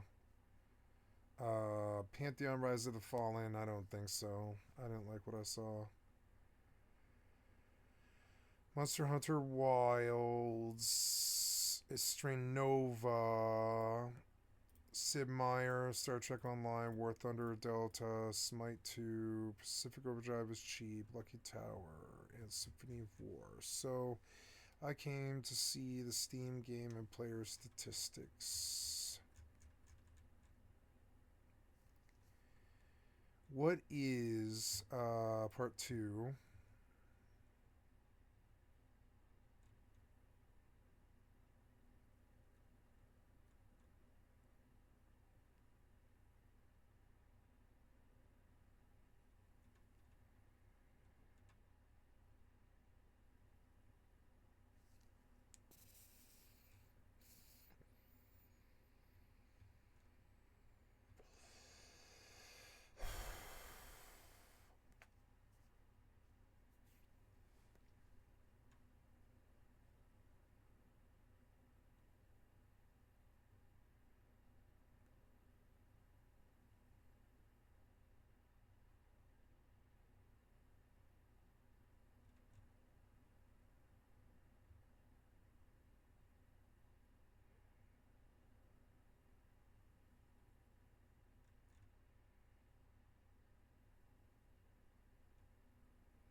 Yeah, they did well. I just wish it wasn't a console game.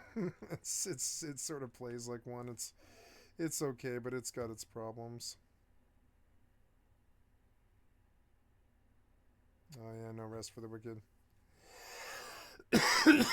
So looking at the Steam. Oh no. Oh, session limit reached. Oh yeah, for single game session. Oh, did I go 8 hours? I did. Right to 8 hours. Yeah. You know, let's quit. And I'll do some time on 76, actually. Let's go, out of curiosity, I'll go see what the viewership of 76 is, because I don't think it's very good, but, you know, let's go see. 2.1k in Once Human is pretty good. We'll look at Fallout 76, right, Fallout 76. 375, which just isn't too good, you know. Oh, thank you. Thank you for the bit, Anastasia. Thank you for the bit. Oh, she'll love. Oh, thank you. Thank you for the bit.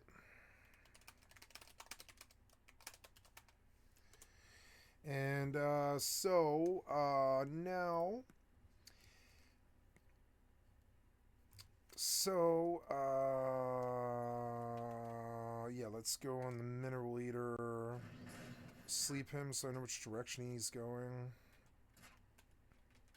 I don't know, maybe I should have just bought a bunch of sleep arrows, really.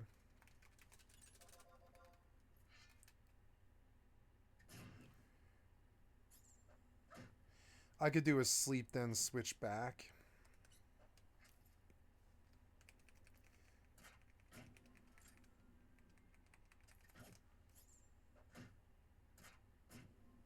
It just sleeps him over and over again.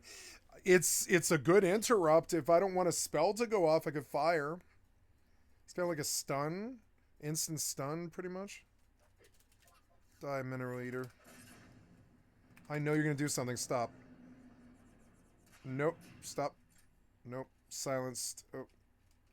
Sound vacuum, but yeah, I just stopped him completely. Yeah, you know, I've never thought about how powerful sleep arrows are